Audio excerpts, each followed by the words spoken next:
YuYu could only give up regretfully. He then continued to read Li Xingyuan's information. Continued reading Xingyuan's information. YuYu was stunned again. Li Xingyuan was too miserable. Turns out he was also a vagrant.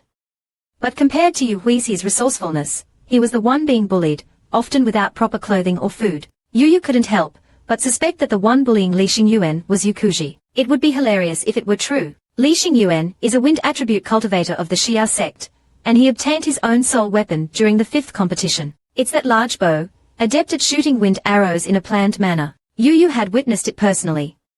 His archery skills were strong.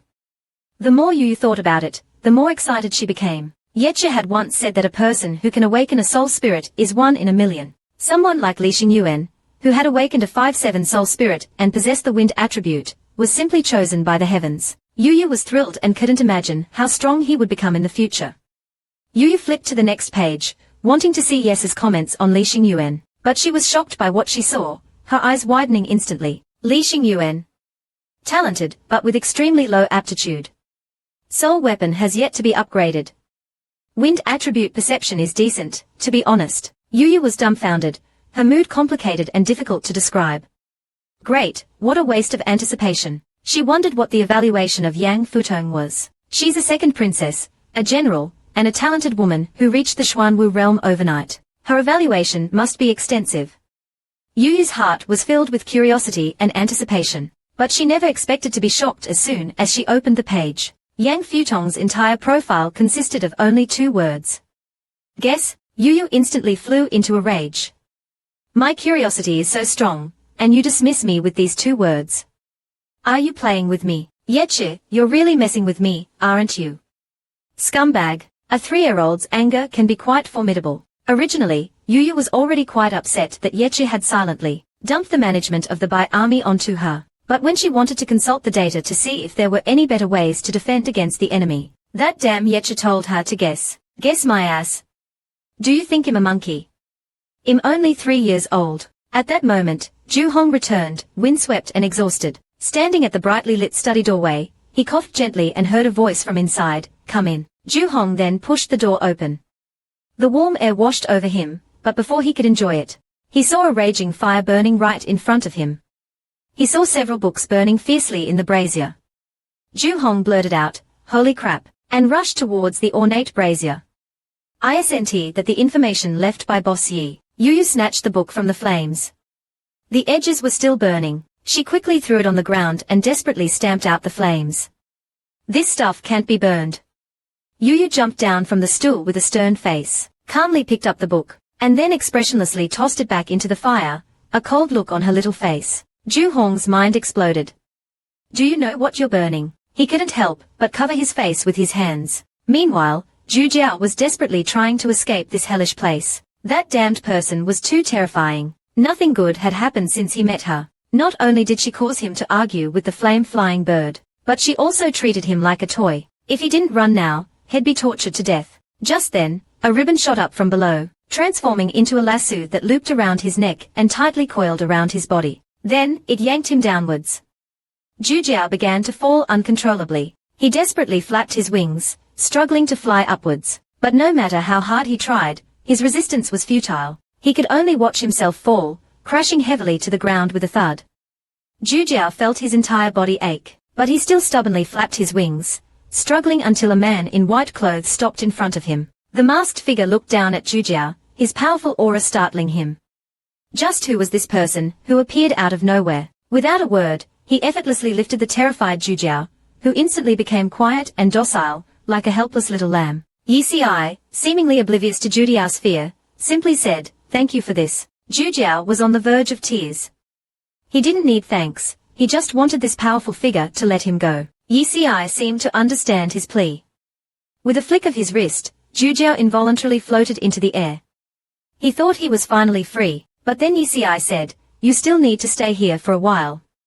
He then flicked his finger again. A powerful force shot out, hitting Juia like a cannonball, sending him flying into the distance. He crashed into a soft, thin membrane. This familiar feeling he was trapped again. The 3-year-old, YuYu, peeked at a pornographic book. After finishing, he burned it. When Zhu Hong returned, he saw YuYu busy. He quickly extinguished the flames with a basin of water. YuYu wondered why he was so panicked. It was just a book. Yi wasn't going to eat it, was he? Ju Hong was exasperated. That was a clue from the boss.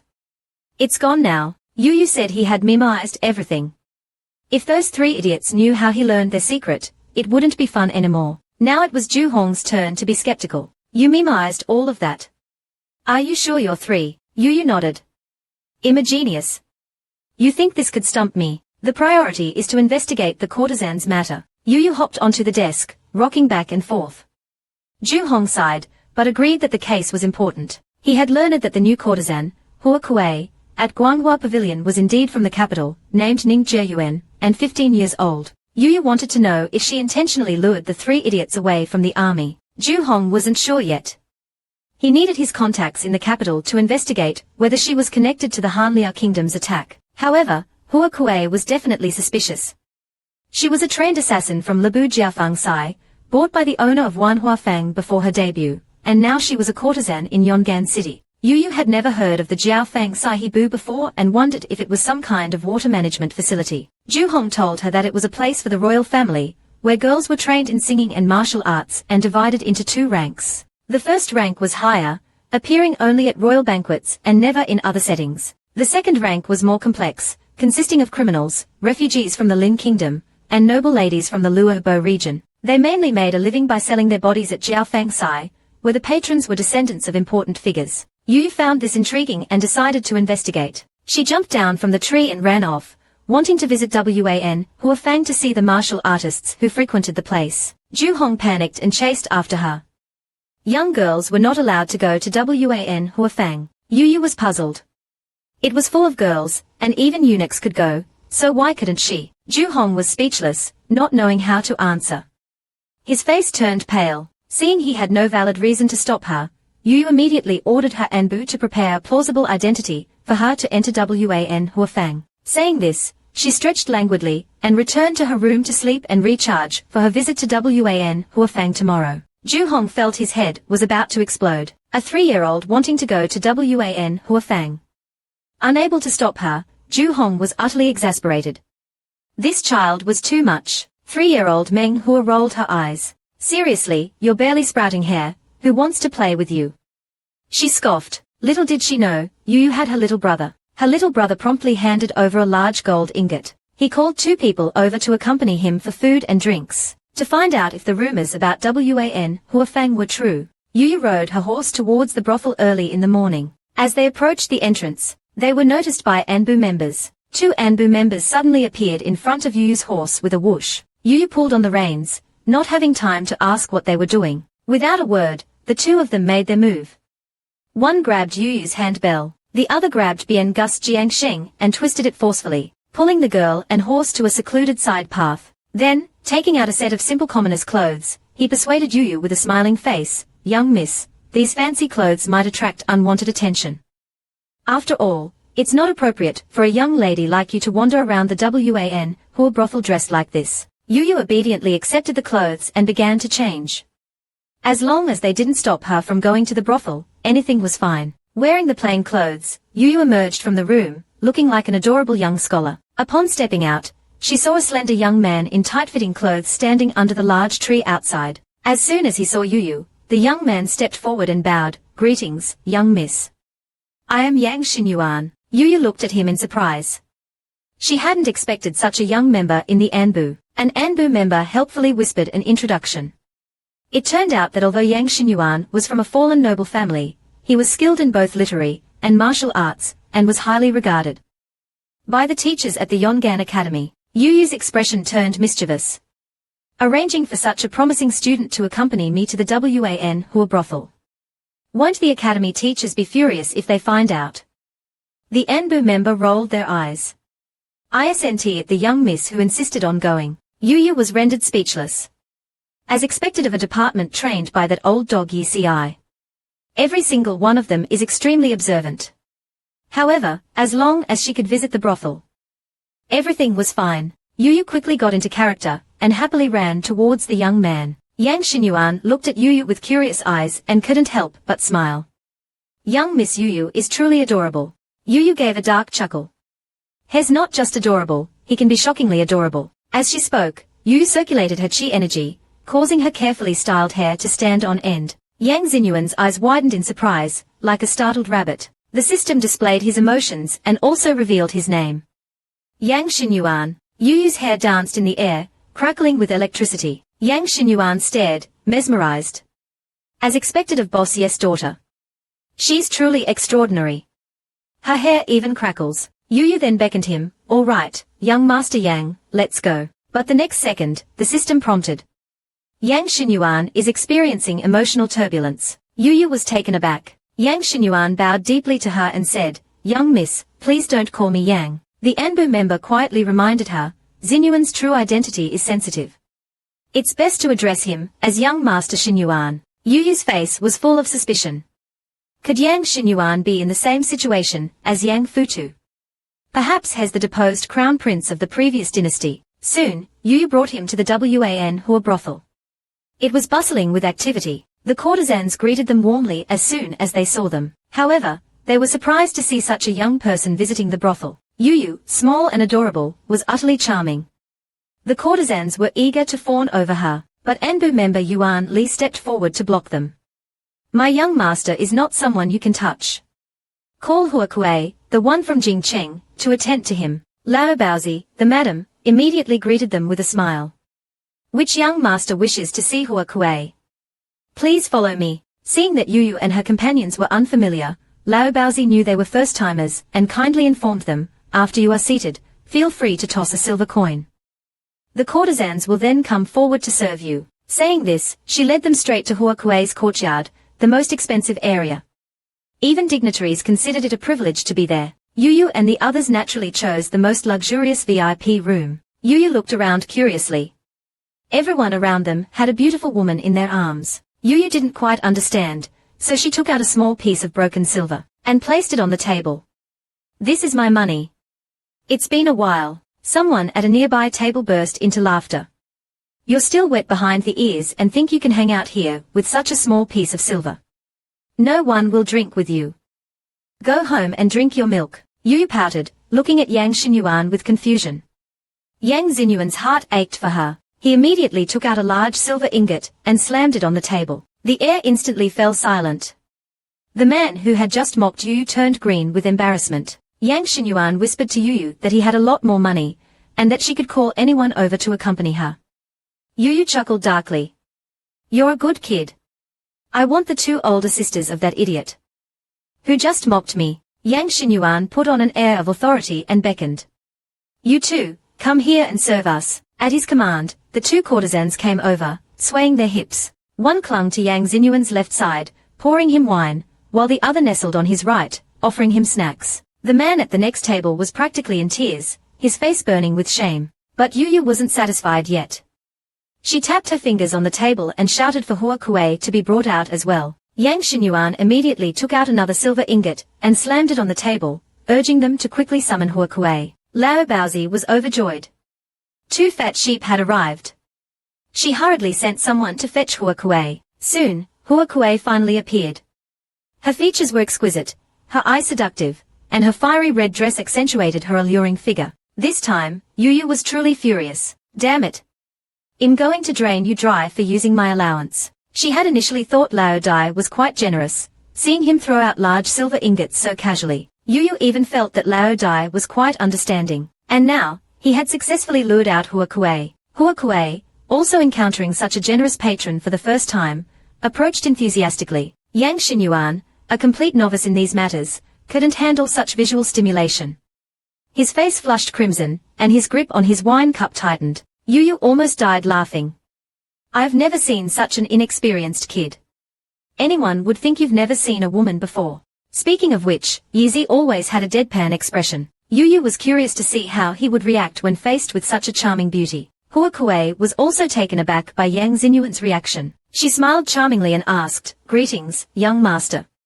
What are your desires? Yang Xinyuan, captivated, immediately took out 5 silver ingots, eagerly wanting her to perform a dance. Hua Kuei nodded with satisfaction and signaled for a servant girl to collect the silver. Then, she gracefully walked onto the stage as musicians took their positions with their instruments. As the music began, Hua Kuei danced with flowing sleeves. Every movement and glance was captivating. The patrons were mesmerized, their eyes wide with excitement, and they surged forward, cheering loudly. YuYu, however, felt a pang of regret. The 30 or so silver coins she had were painstakingly earned by pestering those 3 fools. Yet, this young Yang Xinyuan, despite his age, was throwing around so much money. Judging by his appearance, he must have a lot more. Could he have some secret to getting rich? So, YuYu quietly leaned closer and whispered, "Xinyuan, where did you get so much money?" Yang Xinyuan was startled. "Young miss, don't you know? This is your allowance." YuYu was stunned. His allowance? No, her allowance had been embezzled. Yang Xinyuan continued to explain. Bossy said that as long as it's something the young miss wants, even personal matters, all expenses should be covered by the young miss allowance. YuYu gritted her teeth. That damn Lao Dai. He actually let her allowance be spent like this. Just then, Hua Kuei's dance reached its climax. With a twirl, she leaped into the air, light as a feather, as if she were about to take flight. The patrons below jumped up and down excitedly, throwing money at Hua Kuei. The silver coins rained down on the stage, as if Hua Kuei was the center of the world at that moment. Yang Xinyuan, completely entranced, was about to throw more silver at Hua Kuei when YuYu exploded. "You're still trying to shower Hua Kuei with my allowance." She quickly reached out to stop him. However, she used too much force and shattered the table. Suddenly, everyone froze, staring in shock. Even the musicians stopped playing. Hua Kuei, interrupted mid-dance, glared at them with murderous intent. YuYu finally lost it. "Give me back my allowance, or I'll electrocute you all." YuYu managed to grab a silver ingot, and smashed it on the broken table. Hua Kuei, whose dance was interrupted, was filled with killing intent. The patrons were also about to cause trouble, but Yang Xinyuan took out 2 more silver ingots, and tossed them onto the stage, showering Hua Kuei with money. "Keep playing. Play another song." The sound of the silver ingots hitting the floor grated on YuYu's nerves. YuYu flew into a rage. 9. Has spent 9 large silver ingots. That's all my allowance. The anger triggered the lightning power within her.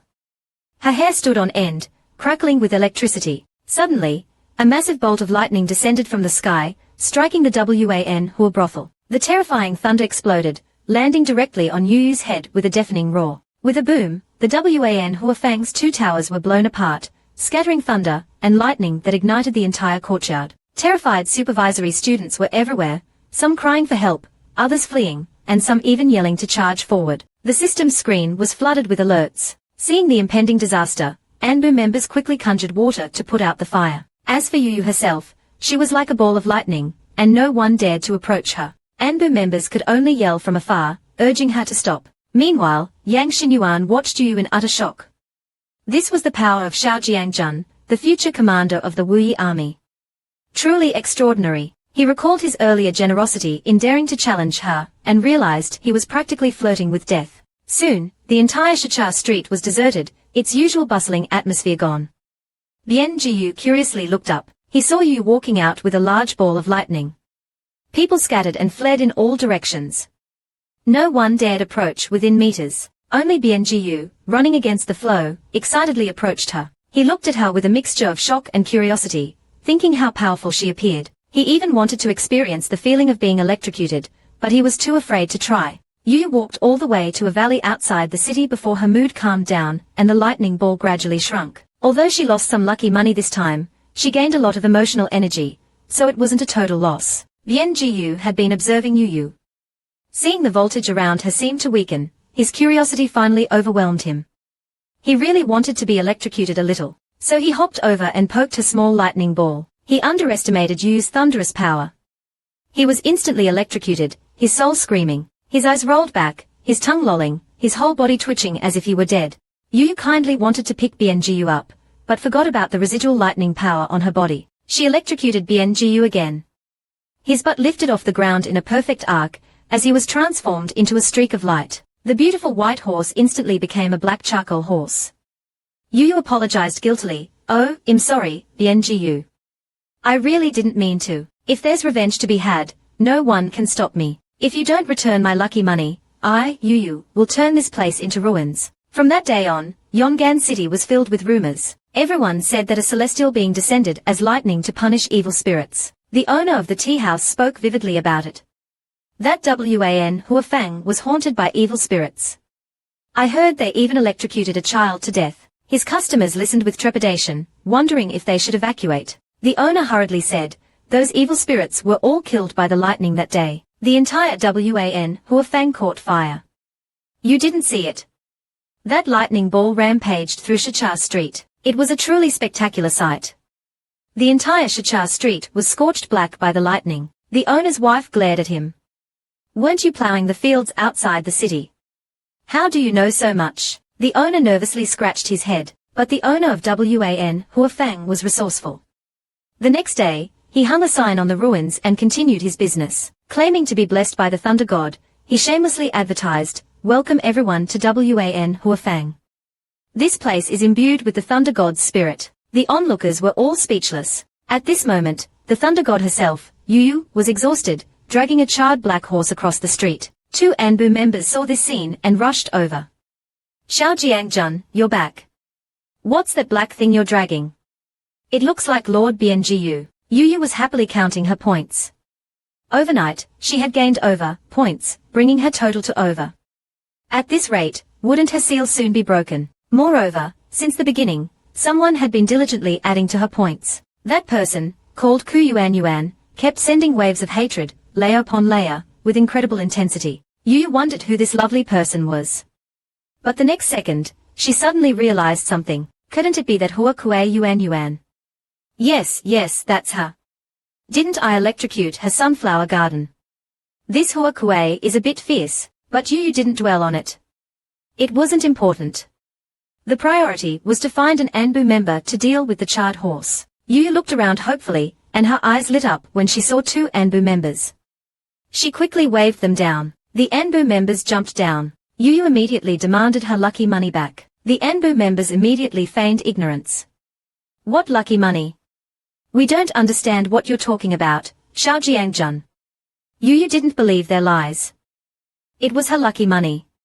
How could people trained by her not know about the money? The Anbu members put on an innocent look. Xiaojiangjun, the damage you caused this time is significant. Doesn't the repair of Yongan City cost money? Those 9 lucky money treasures aren't enough. The subsequent expenses will be considerable. Perhaps, Xiaojiangjun, you could give us a little more. YuYu was furious. Yes, subordinates were also dogs, all a bunch of greedy bastards. She threw the black charcoal horse at them. Fine, then bury Bianjiu for me. This horse tried to test if YuYu's lightning could kill. He used his own body to test YuYu's lightning power, but he was instantly electrocuted, while YuYu became the Thunder God and wreaked havoc on Shicha Street. News quickly reached the Boyi army. Zhu Hong frowned deeply at the intelligence report in his hand. 3 of his goofy lieutenants craned their necks, trying to peek. It was really convenient for the Anbu to get first-hand information. Yesterday, the Anbu seemed very busy. They could feel several black shadows flying overhead even while sleeping. Only YuYu slept too soundly to hear anything. After reading the report, Zhu Hong slapped his forehead and tossed the intelligence to the 3, letting them read it themselves. The 3 fools' eyes lit up, and they quickly snatched the report. The news written on it was increasingly shocking. The subject of the investigation, Huakue Xiaonyang Zi, suddenly disappeared. Rumors of heavenly thunder descending upon the mortal realm spread throughout her room. Xiaojiangjun attacked the Wan Huafang with lightning, and even electrocuted the entire Shicha Street. Yang Xinyuan gave a thumbs up in admiration. As expected of Yi Laodas' daughter. She has inherited Yi Laodas' style of raiding Huanggong at night. Yu Huji, however, was dejected. Xiaojiangjun is only 4 years old and already has a life soul. I've been practicing martial arts for so long, why haven't I awakened my life soul yet? Yang Futong was envious that Yu met Huakue. Why didn't she take him along? Zhu Hong was exasperated by these 3 idiots. Is this the time to discuss women and life souls? Can you be a little more serious?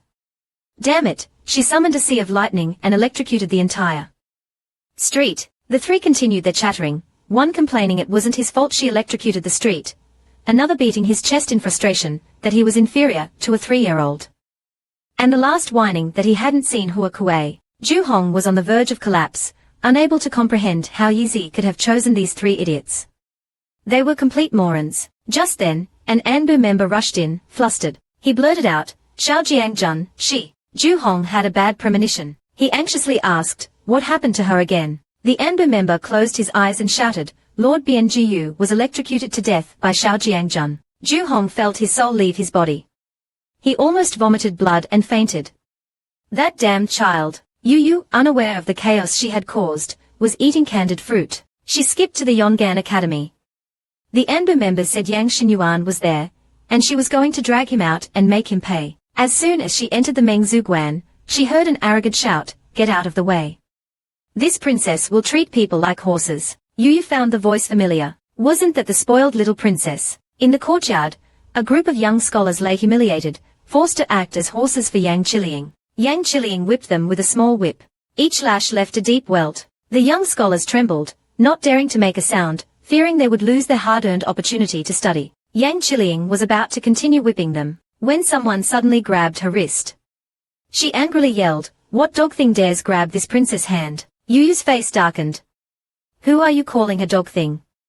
This brat needs a good beating. As a student, you're hitting people at school. How dare you cause trouble on my, YuYu's territory? I'll beat you to death. YuYu had been in a good mood, coming to the academy to get her money back from Yang Xinyuan, but she saw the little princess, Yang Qiliang, hitting people again. YuYu's face darkened. This brat simply couldn't learn her lesson. Yang Qiliang was terrified at the sight of her, remembering the miserable experience of being dominated by the demon king YuYu. Her negative contribution points soared too. YuYu pushed her from behind. Yang Qiliang fell face first to the ground with a thud, crying out in pain. YuYu snatched the whip, raised it high, and said, how dare you ignore my, YuYu's words?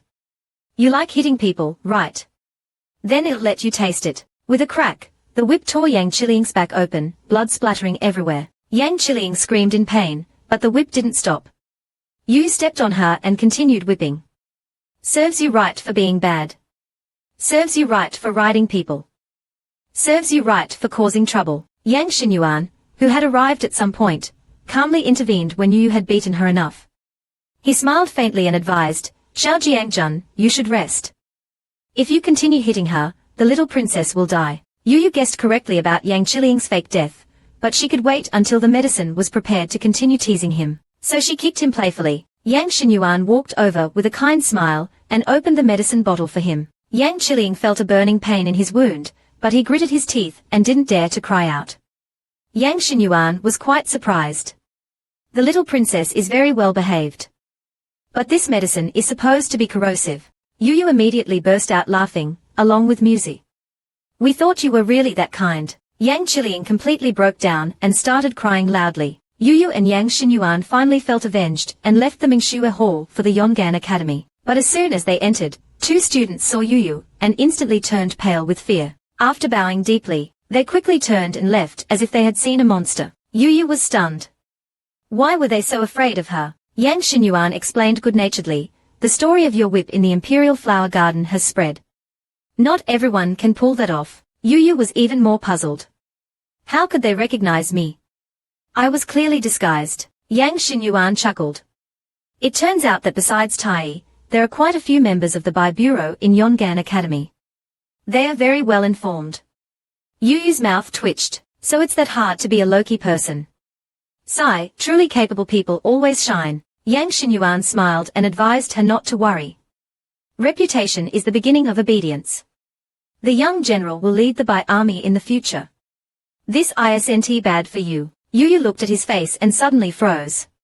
She noticed his smile resembled Yang Qiliang's when he cried. Yang Xinyuan was stunned, his expression changing constantly. From the look in his eyes, YuYu could tell she wasn't wrong. But after a moment, Yang Xinyuan took a deep breath and explained that Yang Qiliang was his cousin, hence the resemblance. YuYu was immediately intrigued. She took out her small milk bottle from her ring. Then, sitting on the steps, she gestured enthusiastically for Yang Xinyuan to sit down and tell her the story, clearly in a gossip-ready mood. That tyrant is truly a dog. When I take over the Bai army, I'll definitely rebel against him. Previously, after YuYu had disciplined the arrogant little princess, she noticed that Yang Xinyuan's smile actually resembled Yang Qiliang's a little. After learning that Yang Xinyuan was actually Yang Qiliang's cousin, YuYu knew there was juicy gossip to be had. She smoothly took out the milk skin she carried with her. Sitting on the steps, she invited Yang Xinyuan to tell his story. Yang Xinyuan was dumbfounded. Who drinks milk while sharing their heart? He reluctantly contributed fear points. YuYu shook her head looking at the system panel.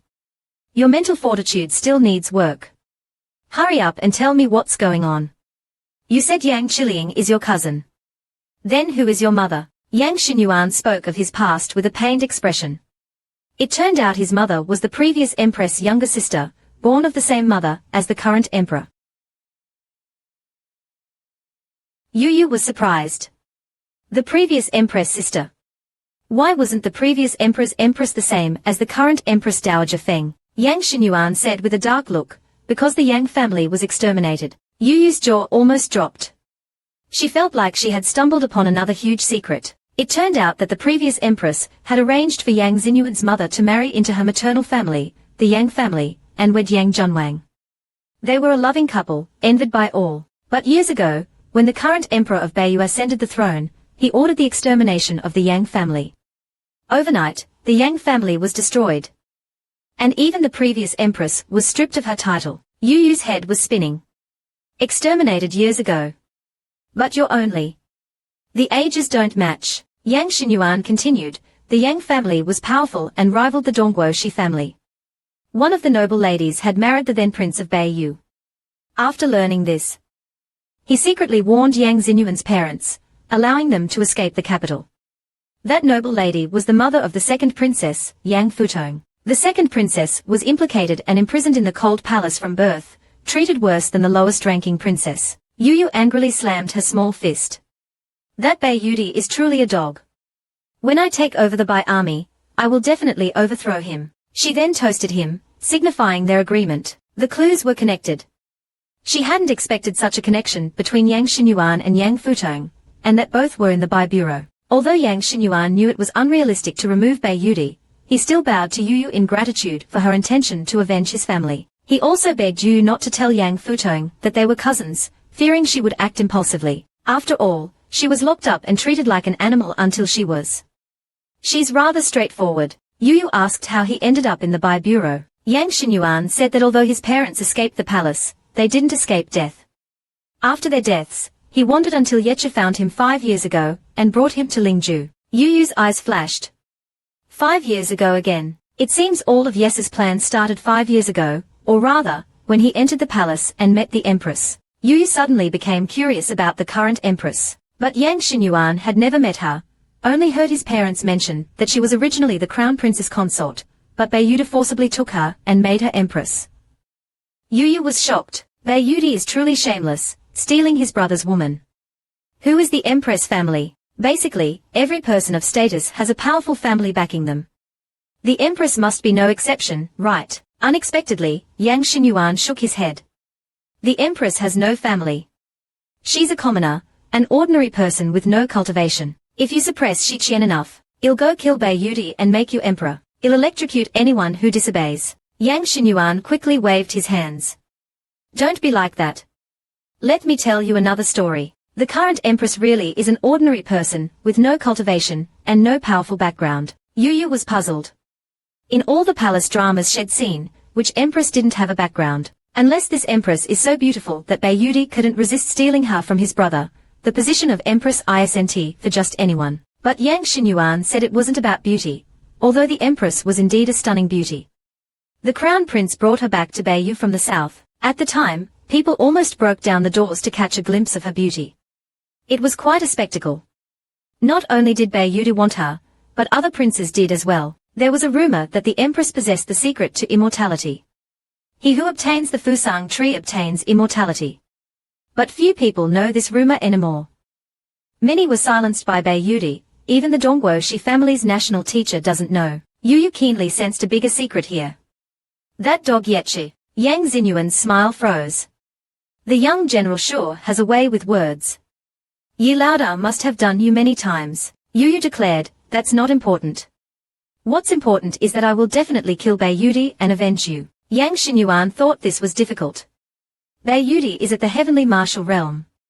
Guoshi Dongboyu is also at the heavenly martial realm.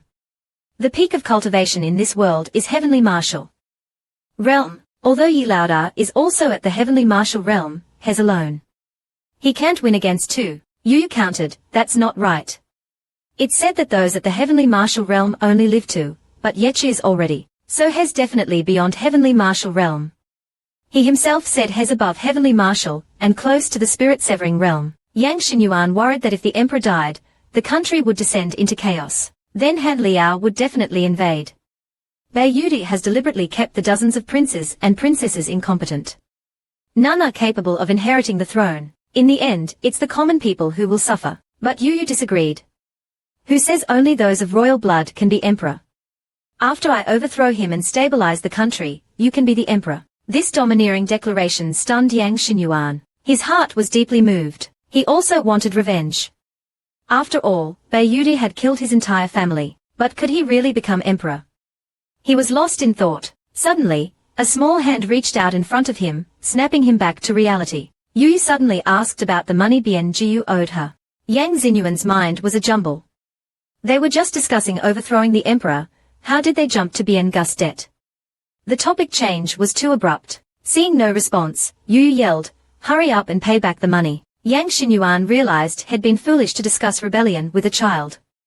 "Young general, I'll take my leave." He then fled at the fastest speed possible for someone at the midstage of the Imperial martial realm. YuYu's hair almost stood on end in anger. So having cultivation means you can run fast, huh?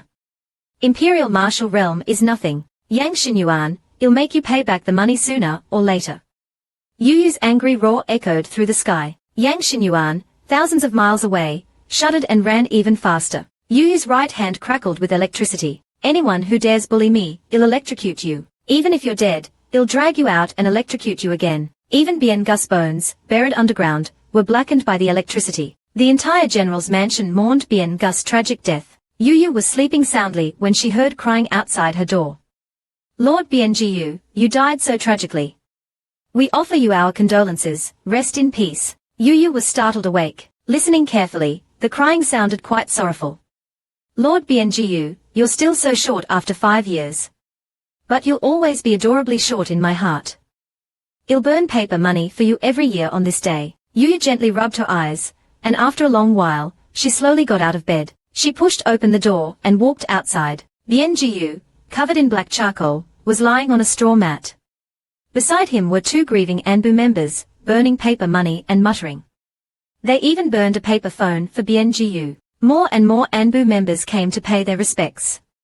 At the emotional peak, they hugged each other and wept, looking heartbroken. YuYu sighed faintly, took out a bottle of crispy potion, and walked over. Anbu members, not noticing YuYu had woken up, greeted her and asked her to burn paper money for Gu, as it was Gus' first 7. Unexpectedly, YuYu poured the strange-colored liquid directly onto Gus' body. The Anbu members were shocked. They accused YuYu of bullying Gu even in death. "Young miss, please stop bullying Gu. She's already dead. Gu is so pitiful, being humiliated even after death." The next second, Gu suddenly opened his eyes. He abruptly sat up. The Anbu members screamed in terror, and huddled together, trembling. "Oh no. Gu has resurrected. This is a ghost haunting us." Gu was even more confused than they were. He looked down at his blackened body, feeling his scorched skin tingling. Meanwhile, the Imperial advisor was reporting to the tyrant emperor, "Your Majesty, our forces have set an ambush at the border. On New Year's Day, we will dispatch troops and attack the Bio army camp directly." The tyrant emperor, YuYu, asked with a grim face, "What are the potential risks at the northern border?" The Imperial advisor hurriedly reassured him, "The Bio army suffered a crushing defeat. Our troops have surrounded them in the Beijing mountains." The tyrant emperor praised, feigning relief, as expected of General Yongan. Another great victory. The Imperial advisor seized the opportunity to sow discord, Marquis, and did not participate in this battle. Moreover, the Bio army's deputy general was not originally on the battlefield. The Bio army seems to have suffered a significant loss. Rumor has it that a young general with extraordinary abilities appeared. It seems she commanded 2 flying beasts captured from the Gaoshan Ridge, escorting our army through the air to the battlefield. YuYu frowned slightly. "Who is this young general?" The Imperial advisor had already investigated. The young general's name is Luo Yinyou, a 4-year-old from Lingzhou. She is the daughter of Marquis Yongan. YuYu was shocked. The ECI had been widowed for so long, and now suddenly had a daughter with extraordinary abilities. His expression was unpredictable, a sinister glint flickering in his eyes. This horse saw a human who could discharge electricity. It wondered if it would be electrocuted to death. As a result, it was directly electrocuted into a charred lump. It became a black mass. The Anbu members, seeing how tragically YuYu had died, came to pay their respects. YuYu, today is your first 7. Remember to come back and visit us. YuYu was annoyed by their wailing. He poured a bottle of crispy potion onto Gus' corpse. The next second, the corpse abruptly opened its eyes. It suddenly jumped up. Ghost? Gus' ghost is haunting us. Run! YuYu was confused by their reaction. What ghost? Who died? They seemed to be calling him YuYu, but his muscles were tense. He looked down at his body, covered in soot and crispy potion. YuYu felt a headache coming on. He ran around the courtyard in a panic. Where is my handsome face? Where is my beautiful hair? It's gone. I'm not handsome anymore. YuYu sighed helplessly, and took out another bottle of crispy potion from her storage ring. She stopped the panicking YuYu and said with a smile, YuYu, I still have a bottle of crispy potion. After drinking it, your fur might return to normal. After saying this, she forced open his mouth and poured the entire bottle down his throat. As soon as YuYu jumped off him, YuYu let out a long scream. Then he collapsed to the ground, motionless, as if dead. YuYu flicked the crispy potion off her hand and said calmly, it's nothing serious. I just accidentally gave him a little too much. A terrifying silence filled the air. The Anbu members hid in the grass, trembling. That young miss is so scary. I want to go home. They involuntarily contributed several dozen fear points. YuYu looked at them with disdain. Only this many fear points. As expected, those trained by Juia are all weaklings. Then, ignoring YuYu, who was still unconscious in the snow, the 4-year-old girl returned to her room. Meanwhile, the Imperial advisor was reporting to YuYu about YuYu. Before reporting, he took out a compass. He set up a soundproof barrier within the palace. Then he said, there are 2 pieces of information. First, the young miss may not be YuYu's biological daughter. However, this young miss is very famous in Lingzhou.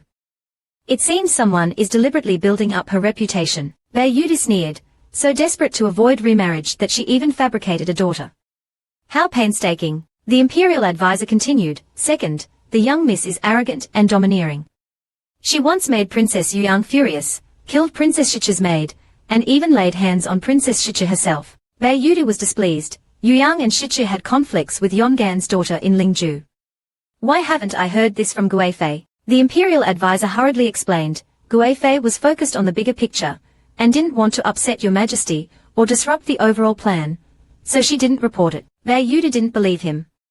Although the man before him was his Imperial advisor, he was also Guifei's brother. Their coordinated actions made him suspicious. Unaware of the tyrant emperor's suspicion, the Imperial advisor asked, should we send someone to Lingzhou to bring Princess Shichi back? YuYu pondered for a moment and waved his hand. Let's not worry about the children's squabbles for now. He was more interested in the 4-year-old general and ordered her to be brought to the capital. This was the daughter of General Yonggan, the empire's top general. He had to meet her. This woman had a strange ability since childhood. Just one glance, and seemingly, dead creatures would come back to life. People all over the world fought for her. Finally, the emperor captured her and made her his empress. But the emperor beat her every day. He also locked her in the cold palace, so the empress palace was always cold. Luo Yinyou often sat in the courtyard all day. The tyrant emperor walked over, looking at her with satisfaction. He said with feigned concern, Empress, it's cold. Why don't you come inside? Luo Yinyou ignored him, staring at a withered crabapple tree. The tyrant emperor looked at the withered crabapple tree. The flowers are all dead. I'll have someone replace it tomorrow. Luo Yinyou muttered faintly, so beautiful. A flash of inspiration. The next second, flowers suddenly bloomed on the withered crabapple tree. In an instant, the tree was covered in blossoms, and starting from the center of the crabapple tree, the grass sprouted from the frozen ground. Finally, all the plants in the courtyard grew rapidly. In the cold, desolate winter, the desolate cold palace was filled with spring scenery. Luo Yinyou looked at the tyrant emperor expressionlessly. Your Majesty need not bother. I can make it live if I want. But YuYu grabbed her wrist, almost breaking it. YuYu threatened coldly. I just learned that your daughter is in Lingzhou, being bullied and humiliated. If you give me what I want, I can bring her back. Luo Yinyou endured the pain. She's your daughter too. Are you really not afraid that doing this will exhaust the nation's fortune, and incur the wrath of heaven? As soon as she finished speaking, YuYu's expression darkened. He slapped her hard across the face.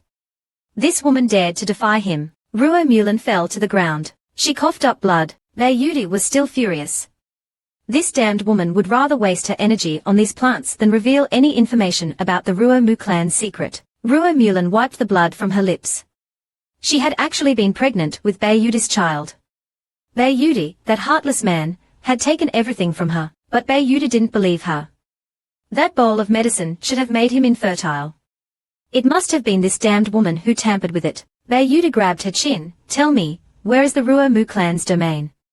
Ruo Yinyou suddenly chuckled. She struggled to stand up and waved her hand gently.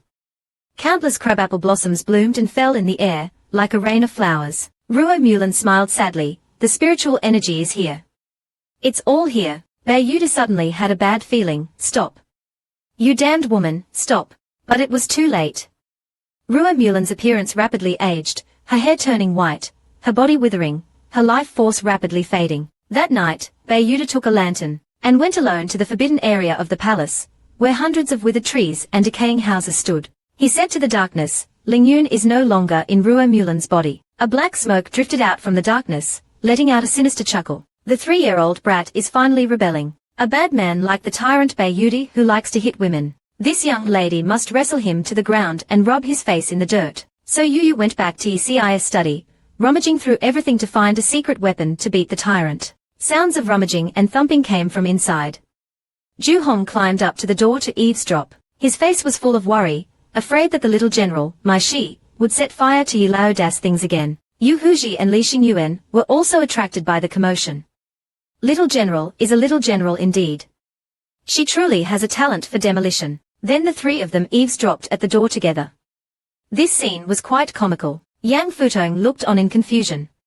What are these three idiots doing here? Yu Huji was unhappy. How many times have I told you all? I am a cultivation genius recognized by Yilaoda. Li Xingyuan also spoke sarcastically. If you are a cultivation genius, then there are no fools in the world. Even someone like me, with dual cultivation and dual soul spirits, wouldn't dare call myself a genius. Juhong couldn't help but laugh. The strongest dual soul spirit in history, the most useless cultivator in history, truly laughable. Yang Futong was too lazy to argue with the three idiots. It's better to cultivate than to gossip. None of you have any talent. I'm the smartest, with the best soul spirit. I'm second only to Xuan Wu Jing. Who else in this world can compare? The three of them rolled their eyes. Oh, please. However, the focus was on the little general in the study. Yang Futong didn't understand what they were still waiting for. Should someone knock on the door, and see what the little general is looking for? At this time, YuYu had almost dug 3 feet into the study. Today, I must find it. Tyrant, just wait to die. Meanwhile, the tyrant YuYu was still talking to the devil. A puff of black smoke transformed into a gruesome human face, circling YuYu. The gruesome face roared, opening its bloody maw, and tried to bite YuYu, but it was stopped by the Imperial aura radiating from him. Damn it. If I die, you won't escape either. The gruesome face reluctantly dragged its heavy chains back to its original position. Then it answered, how could the soul not be in Ruo Yinyou? The Ruo Yinyou clan has guarded souls for generations.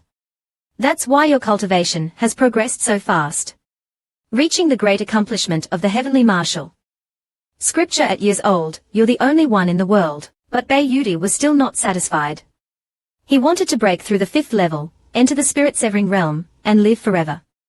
Ruo Yinyou doesn't know what secret method she used to forcibly transfer the soul. Most importantly, Ruo Yinyou was dying.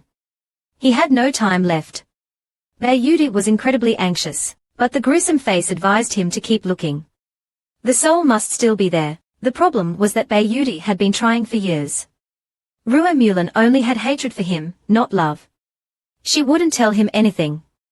The gruesome face actually wanted him to wait longer. That little spirit medium from who knows where was spreading the myth of the invincible Dai army. He, the emperor, was about to become a laughingstock.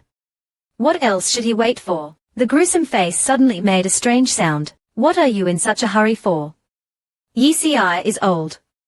He won't live long. As long as Yici dies, YuYu will break through to the spirit-severing realm. YuYu smiled sinisterly. So you must help me. The sooner he dies, the better. The gruesome face would certainly help him. Helping him was helping itself. YuYu was now really making a mess. The feeling of being pointed at with a knife was really unpleasant. It also made him more certain that there was something wrong with Bei Yudi. Ever since talking to Yang Xinyuan, YuYu felt that the emperor was strange. This Bei Yudi, after becoming emperor, revoked the former empress title and exterminated the Yang family. He even went so far as to bear the infamy of coveting his brother's wife and marry Empress Ruomu. It couldn't just be because she was beautiful, but there was almost no information about Bei Yudi in the study. This made YuYu very confused. Could the Empress' immortality be real? Just then, YuYu saw a few letters. Opening them, he saw that they were correspondence with the capital. Last June, the Beiyu Kingdom and the Hanla Kingdom had a great war. A war lasting half a year broke out on the border. The battle reports of every battle between the two countries would be sent to the capital immediately. YuYu remembered that June was the time he came to the Dai army. When he arrived, it was when the Dai army retreated and returned to the capital. At that time, they were surrounded by elite soldiers of the Hanla Kingdom. Fortunately, YuYu had broken the Hanla Kingdom's siege. Otherwise, it wouldn't have been so easy for them to win the battle. Sure enough, YuYu saw the retreat route in the letter, and it was specially marked in red by Yi. It was obvious that Yi had also discovered something was wrong. The retreat route was a military secret, and ordinary people couldn't possibly know it. Besides Yi, only Bei Yudi, the national teacher Donggu Wu, and Yang Jingshuo knew the retreat route. A glint of light flashed through YuYu's eyes. This was interesting. The national teacher and the emperor betrayed their country's secrets. The Beiyu Kingdom was indeed unusual. It was a pity that most of the information in the study was military-related, and there was too little about the Beiyu Kingdom. YuYu didn't know who else to ask, so YuYu woke up Bianjiu, who was drooling in his sleep. He wanted to go back to Yongan City to talk to Yang Xinyuan, and, by the way, beat up the little princess, and earn some points. Bianjiu excitedly jumped up and rushed outside. The three idiots and the old fox who had been eavesdropping at the door, instantly scattered like birds and beasts, one jumping onto the roof, one hiding in the grass, one pretending to play with a bird, and the other humming a tune. YuYu, lost in thought, didn't notice their strange behavior. He rode Bianjiu and galloped towards Yongan City. After 2 rounds of frantic galloping, they arrived at the Yongan Marquis mansion in half a day. YuYu swaggered in. As soon as he stepped into the mansion gate, he was greeted by a dazzling light carrying powerful energy. Hundreds of stern-faced, expressionless soldiers in flame-colored armor suddenly appeared, the infamous Imperial guards. YuYu's face paled, and cold sweat dripped down. What was going on? Was he exposed for beating up the little princess? Or was the rebellion exposed? A 4-year-old beating up a year-old in the street, and even daring to scold her after beating her up. How dare you point a knife at this young lady? Do you think him a pushover? It turned out that YuYu was thinking about earning points from the little princess. But unexpectedly, he was met with knives as soon as he went out. Looking at their clothes, YuYu recognized them as the Imperial guards from the capital. But what were the Imperial guards from the capital doing in Yongan City? Bianjiu stepped forward and stood in front of him, growling. He was angry that someone was bullying YuYu. He was about to teach them a lesson. YuYu calmed down. With Bianjiu, he didn't need to be afraid. When those 2 arrogant princesses first arrived, Bianjiu had suppressed them with a single stomp. But now was not the time to expose Biangu's abilities. What if Bei Yudi, who even coveted his brother's wife, tried to steal Bianjiu from him? YuYu quickly grabbed Biangu's tail and pulled him back. Bianjiu choked, almost losing his breath. What was wrong with YuYu? YuYu ignored Biangu's whimpering and walked forward with his small head held high. He suddenly put on an innocent and cute smile and said in a childish voice, "Big brother, what are you holding in your hand?" As he spoke, he reached out and patted the Imperial Guard's saber. The Imperial Guards were instantly dumbfounded. The surrounding onlookers were shocked. This daring little guy, how dare he touch someone else's weapon? YuYu smiled even more brightly, patting the blade even harder. His powerful physique combined with the force of his pats made the saber tremble. The Imperial Guards were shocked. This was their weapon of life, and no one else could touch it easily. At this time, an old eunuch ran over. He was Wenpingdu, Bei Yudi's chief eunuch. Bowing obsequiously, he said, "Young Master YuYu is back. This servant greets the young Marquis of Yongan." Although his words were respectful, the smile on his face was full of contempt, and the villain points on the system panel were rising rapidly, further proving that YuYu was right. YuYu couldn't tolerate this hypocrisy. He raised his small hand, and without hesitation slapped Wenpingdu across the face. The Imperial Guards were stunned, and the air became deathly still. YuYu angrily shouted, "This is my house. Why did you come in without knocking? Didn't your mother teach you to be polite?" Wen Pingde's face instantly swelled up, and he clutched his right cheek with resentment. Shinchu's killing Sha Yi breaststroke roll. Good guy, still want to kill me. Look at Ben YuYu. I won't help you boost your score. YuYu immediately pointed at his nose and started a tirade, insulting Wen Hulao Taijan's gender, his lower parts, and the 18 generations of his ancestors. YuYu's little mouth was like a machine gun. When Ping's health bar quickly plummeted, Lu Huadao Qian watched the imminent eruption. YuYu grabbed Bian Gus Jiangsheng, ready to run at any moment. Anyway, he's just a child who doesn't understand anything. Let them chase if they can. Wen Ping and other fierce Tai Chi shots, Sha Yi in the middle can no longer demonstrate. He slapped YuYu with his palm, carrying powerful energy, aiming to shatter YuYu's skull with one blow. Even if you are old, someone hit YuYu too. He'll still hit after the fight. What can you do to me? The old man finally couldn't bear it. His anger flared up, and a strong killing intent emanated. I, this old man, have lived for so many years, and no one has ever dared to humiliate me like this. Saying that, he slapped YuYu hard, wanting to directly smash YuYu's head. The shameless YuYu had no time to react. It's over, is this YuYu going to die on the spot? It seems like death is imminent. At the critical moment, a blade blocked the palm. Nearby passengers looked at Old Man Wen with dissatisfaction. Old Man Wen, please restrain yourself. This is not Lingju City, there is security here. YuYu didn't know what the two were thinking, but now was a good time to escape. While they were distracted, YuYu nimbly climbed onto Bian Gus' back. Bian Jiyu, let's go. Bian Jiyu obediently turned and ran. YuYu didn't forget to provocatively yell at the old eunuch, you bad old man, you're really bad. Old Man Wen turned his head and looked at Chen He with resentment. General Chen, you just let these brats insult me. Believe it or not, they'll go back and complain to the emperor about you. Chen He was not afraid. They were ordered to deliver the imperial edict to Lingju, not to deal with trivial matters. Jingwei had long disliked the old eunuch bullying children. So they all stood there and didn't move. Old Man Wen was so angry that his whole body was trembling, but this was the emperor's order, and the old eunuch didn't dare to disobey. He could only roll up his sleeves and chase after them himself. Old Man Wen channeled his Huangwu Jing cultivation energy into his palms. With a whoosh, he took off in pursuit. He must beat this venomous little girl to death. YuYu snickered and immediately told Bian Jiyu to run faster, deliberately keeping a certain distance from the old eunuch. YuYu continued to taunt the old man along the way, her voice loud and clear, her curses echoing. The old man gritted his teeth in anger, the killing intent in his heart exploding, but he couldn't catch up to the child. A passerby buying eggs saw this scene and curiously asked, what happened? YuYu recognized him at a glance, as a disguised member of the Anbu. She immediately bought his eggs and ordered him to throw them at the old eunuch behind her. The Anbu member threw eggs at the old man while shouting, help. An old man is bullying a child. A large crowd of onlookers quickly gathered around, all glaring angrily at the old eunuch. How dare he bully a child in Yuan Cheng? He doesn't want to live. The crowd joined in. Vegetable vendors picked up vegetables, butchers carried a fat pig, and started throwing things at the old eunuch. Although the items were small, their aim was surprisingly accurate. Old Man Wen immediately used a secret technique, Jin Zhong Jiao Tai Ku, to block all the incoming attacks with his hands. This angered the crowd. The scene immediately erupted into chaos. The butcher rushed to the front line, hoisted a pound pig, and threw it with all his might. With a whoosh, it accurately smashed into the old eunuch's head. Old Man Wen's eyes almost popped out. What kind of move was this? How could someone throw a pig? YuYu finally burst into laughter. Old man, how dare you bully this YuYu?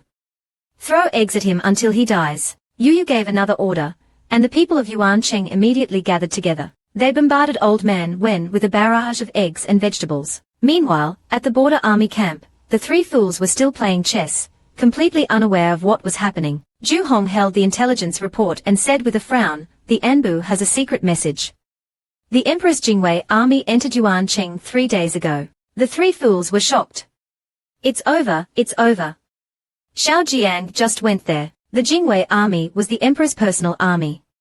Such a large-scale arrival in Lingju must have another purpose. Yang Futong, who knew them better, could no longer sit still. If something happened to Xiao Jiang, how could they explain it to Yi Laoda? He immediately rode towards Yuan Cheng at full speed, fearing that Xiao Jiang would be in danger. He almost ran his horse to death. The journey time was shortened by a third. Finally, he arrived at Yuan Cheng, but as soon as he stepped into the city, he had to stop his horse. There was simply no place to step. The entire street was piled with garbage, a messy scene like a garbage dump. Yang Futong frowned and tried to walk forward on tiptoe, but found it impossible.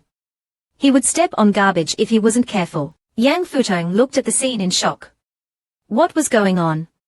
Suddenly, he heard YuYu's voice. His heart leaped with joy, but when he turned around, he found YuYu riding BNGU and running, her little mouth cursing non-stop. BNGU also seemed to be excitedly echoing her curses. Yang Futong was dumbfounded. The innocent and cute Xiao Jiang had actually learned to curse, and she cursed so fluently. But when he heard the content of the curses, which clearly included old eunuch, he had a bad feeling. Sure enough, the next moment, a battered old eunuch was chasing YuYu with gritted teeth, followed by a large group of people throwing things at him. The old eunuch was in a sorry state. Covered in filth and blood, YuYu was cursing, BNGU was running, the old eunuch was chasing, and others were throwing things. A large group of people rushed past Yang Futong. Yang Futong stared for a long time, before recognizing the man covered in garbage. Wasn't that the Grand Eunuch Wen Ping? Xiao Jiang is really amazing. She even managed to mess with the most powerful Grand Eunuch by Yi Laoda's side. The chaos finally ended when the curtain fell. Yuan Cheng had completely turned into a garbage dump. Wen Ping lay in the stinky garbage pile, covered in filth and blood, weakly groaning. I've never been so humiliated in my life. At the same time, YuYu happily counted her earnings. Today's harvest is followers. A few more waves and I can break through Zheng. But the next second, someone blocked her path. YuYu looked up in surprise. Hundreds of Jingwei soldiers were already waiting. The Jingwei officer looked at her with complicated eyes. This little girl's destructive power was simply legendary. YuYu's face turned pale. She almost forgot about them. What should she do now? At this moment, Yang Futong suddenly appeared beside her. The tall and mighty female general made YuYu feel instantly safe. The Jingwei officer, seeing the second Imperial princess, widened his eyes in shock. YuYu was truly finished this time. What to do? Could she still escape? Although she dealt with the old eunuch, she forgot about the Emperor's Jingwei army. Judging by their posture, they were determined to take her away. Fortunately, Yang Futong arrived in time to support her. The Jingwei officer addressed her respectfully as second princess. Yang Futong didn't buy it. There is no second princess in Lingzhou, only Zhongqi Army Deputy General Fu Jiangzu. This short sentence was filled with imposing manner, instantly suppressing the other party's momentum. YuYu clapped excitedly beside her like a brainless fan. Fu Jiangjun is so cool. Her aura is incredible. The Jingwei officer tried to pressure them by mentioning the emperor. We are here under the Imperial edict to escort the daughter of Marquis Yuan to the capital to meet the emperor. But Yang Futong didn't believe him. She directly asked him to show the Imperial edict. Don't even think about taking her away without proof. YuYu echoed, yes, show us the Imperial edict. Show it. Chen He looked up at the city with a complicated expression. This is Yuan Cheng, not the capital. The Imperial edict is with Grand Eunuch Wen. YuYu pointed at the city triumphantly. Then go get it. Go now. Otherwise, it'll return to the army camp. The Jingwei officer's face turned green. Was he being asked to search the garbage dump? He was the dignified deputy commander of the Jingwei army. YuYu smirked. Yes, it's you. Go and dig through the garbage. I don't believe he can bring himself to do it. The Jingwei officer could only grimace and take heavy steps, slowly moving towards Yuan Cheng. This little stink wouldn't stop him. The Jingwei officer entered the city gate with a determined expression. Now YuYu couldn't laugh anymore. He actually went. After a long time, the Jingwei officer dug Wen Ping out of the garbage heap and carried him out of the city gate, holding his breath. The stench was simply unbearable. YuYu silently raised the Jingwei officer's danger level. Calm, collected, and capable of enduring hardship, this type of person was the most difficult to deal with. Wen Ping's whole body ached, and he could barely move. He struggled to take out the jade pendant from his chest. The Jingwei officer hurriedly took it. He took out a shining Imperial edict. This was the Imperial edict they were looking for. YuYu's mouth twitched. A golden, shining Imperial edict. This was too ostentatious. Yang Futong silently drew her sword. No matter what, she wouldn't let Xiao Jiang be taken away. She had to stall for time, preferably until Yi Laoda returned. The Jingwei officer said with a righteous expression, the daughter of Marquis Yuan being summoned by the emperor is a normal procedure. What is the second princess so worried about? Yang Futong, who wasn't good at arguing, was immediately cornered. YuYu was not one to suffer losses. How could a Zhongqi army general lose? She immediately took out her ring and started rummaging through it. She pulled out half a watermelon. Whatever, she'd throw whatever she found. YuYu swung her arm and threw the watermelon at the Jingwei officer's head. Ke Chengqiu easily dodged it, but Shigua Jianxi's test smashed into Wen Ping, directly clearing his writing. Wen Ping was utterly disheartened. He contributed another wave of experience points. YuYu found it a bit sophisticated. This old man is almost out of tricks, yet he's still able to farm experience points. At this moment, Chen Kei walked forward, holding the Shengling and house daughter. Attacking the Jinjun is disrespecting the Shengling. It's a serious crime. YuYu was once again blinded by the suddenly radiant Shengling, not knowing how to resist. Fortunately, she generously extended her hand. General Chen, I accept the Shengling. A glint of mischief flickering in her eyes. Aya, why are we fighting? Those were just business transactions. All right.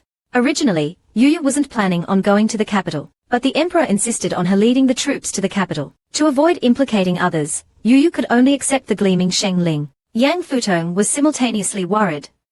If Xiao Jiangvi is taken away, how will we explain it to Boss Yi? YuYu knew this was both a death warrant and a life-saving order. The Shengling summoned her to the capital to lead troops. The key is to survive. So, General Chen should understand I must arrive in Huangcheng alive, right? Chen Kei felt a sudden pang of unease, but didn't believe anyone would dare defy the Shengling. Just then, Yang Futong understood YuYu's intention. This was a perfect opportunity for revenge. He immediately drew his sword with a cold face. Without hesitation, he slashed at the Jinjun. The strike carried unparalleled power, creating a huge shockwave with a booming sound. The Jinjun caught off guard was struck. Flesh and blood splattered everywhere. The Chengmen were directly sent flying, and the other Jinjun were thrown into chaos. Yang Futong pointed his sword at Jing Weijun, his expression cold and murderous. You dare lay your hands on YuYu? YuYu's eyes shone with admiration, as she cheered like a crazed fan. Amazing, General.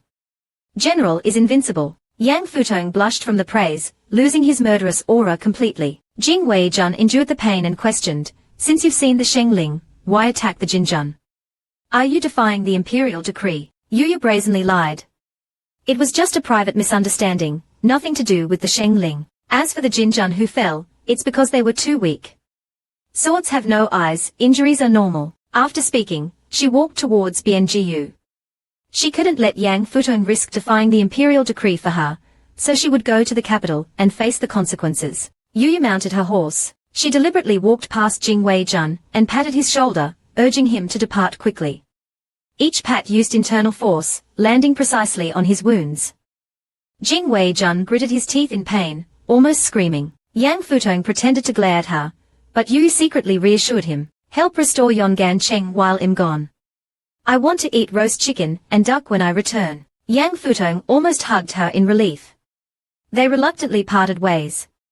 The force of her pats would have crippled an ordinary person. Unable to personally protect YuYu, Yang Futong shared all his hard-earned palace survival experience with her. Yang Futong took a deep breath and rattled off a long list of survival tips. Never eat anything in the palace, especially the pretty-looking ones. You'll be beheaded. YuYu was speechless. So, in your eyes, I'm a gluttonous fool. When YuYu makes that thoughtful expression, someone is about to be unlucky. Although I don't want to go to the palace, since General Chen has invited me with the Shengling, I can only graciously accept. Thus, YuYu was escorted by over 100 Jinjun, leaving Yongan Cheng in the snow.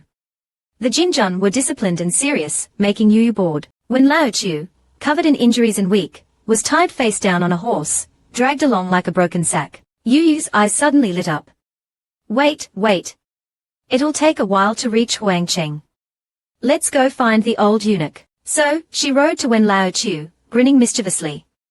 When Lao Chu felt a shiver of foreboding, he felt all his negative emotions explode. YuYu smiled darkly, mischief written all over her face. Old man, long time no see. Miss me. She patted his head hard, using almost all her internal force. Wen Ping felt like he'd been run over by a truck. He bit his lip to avoid crying out in pain. The murderous intent in his heart surged, his resentment skyrocketing. YuYu felt like she'd hit the jackpot.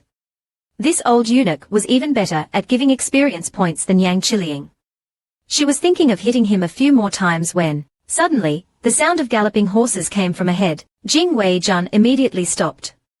YuYu curiously looked ahead. On the road ahead, a group of black-clad soldiers blocked their path. Leading them was YuHu. He pointed his sword at them and roared. The Feng Yujun surrounded the Jinjun and began to rapidly close in. The Jinjun were trapped and helpless. YuHu threatened arrogantly, "Hand over Shaojiang and well spare your lives." Meanwhile, in Yongancheng, the entire city had heard the commotion from the previous day. The students at Mingshueguan were discussing the riot in Yongancheng. Some of their parents had participated. One student's father almost threw his younger brother out, which was quite tragic. Yang Qiliang scoffed at their naivety. Then she heard them say they saw over Jinjun. Yang Qiliang's heart leaped. Jinjun were her father's exclusive troops. Her father had sent someone to pick her up. She ran to find the Jinjun. She wanted to go home, to leave this dreadful place immediately, but when she reached the main street, there wasn't a single Jinjun in sight. She only saw Yang Futong and others cleaning the streets. Yang Qiliang grabbed Yang Futong. "Hey, where are the Jinjun? Where are the people my father sent?" Yang Futong was displeased. "How can the princess be so rude? How dare you address the Imperial Guard so disrespectfully? Do you want a beating?" Yang Qiliang exploded. "What Imperial Guard? A mere prisoner's daughter dares call herself Imperial sister. I should kill you. Tell me, where are the Jinjun who came to take me back to the palace?" Yang Futong didn't bother explaining. The Jinjun left long ago. They came to pick up YuYu to lead troops in the capital. What does it have to do with you? Yang Qiliang was stunned, her body trembling. The next second, she burst into tears. The Jinjun hadn't come for her. How much longer would she have to suffer here? The troublemaking child who loved to eat, sleep, and cause chaos had finally caused a big problem. The emperor sent over 100 Jinjun to arrest YuYu. But YuYu, despite being mischievous, was the new favorite of the Bai army. Several generals were furious when they heard YuYu had been arrested. How dare the Jinjun take Shaojiang from their territory? If Bossy found out, they'd be in deep trouble. YuHu led the Feng Yujun in pursuit. They quickly surrounded the Jinjun. "Hand over Shaojiang and well spare your lives." Jing Weijun gripped his sword, surprised by the Bai army's audacity. His face was wary as he shouted, "We are carrying out the Shengling to escort and house daughter to the capital. Are you defying the imperial decree?" YuHu arrogantly banged his shield. "Show me the Shengling." Chen Kai turned to look at YuYu. Before leaving Yongancheng, he had shown her the Shengling, but forgot to take it back. YuYu knew what he meant. Whistling innocently, she looked everywhere but at him. "Shengling?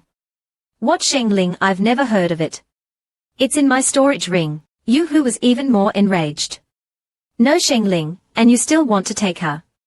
Do you think the Bai army is easy to bully?" Almost simultaneously, countless archers appeared on the surrounding cliffs, aiming at the Jinjun. Chen Kai's heart sank.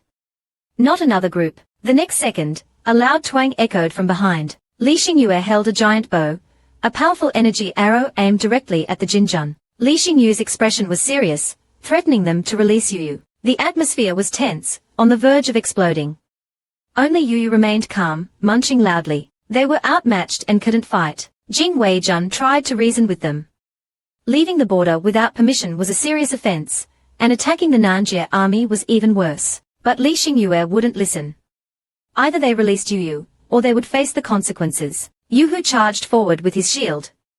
"Stop talking nonsense. Let's fight," YuYu corrected him while chewing on a chicken leg. "Not fight, it's a misunderstanding. Misunderstandings don't need consequences." YuHu readily agreed. "Right, a misunderstanding. Let's see what the Jinjun are capable of." YuYu blinked, reminding him again, "To the death." YuHu echoed enthusiastically, "To the death." He was eager to fight. Both the Feng Yujun and the Gongjining roared their battle cries, the sound echoing through the valley. All parties were present.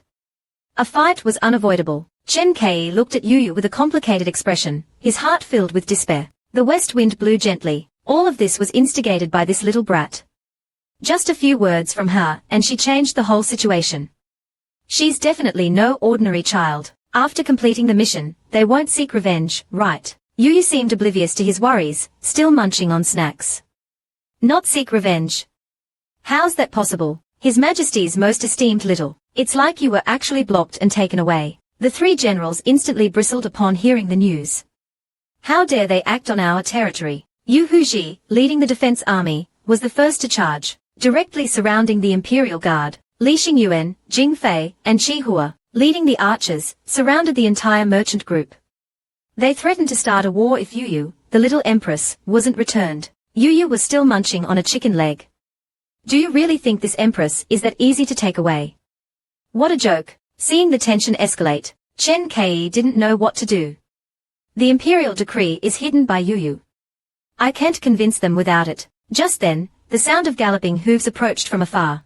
Zhu Hongji hurriedly arrived at the scene. Seeing the wound on Chen Kai's shoulder, he was momentarily shocked. No way, no way.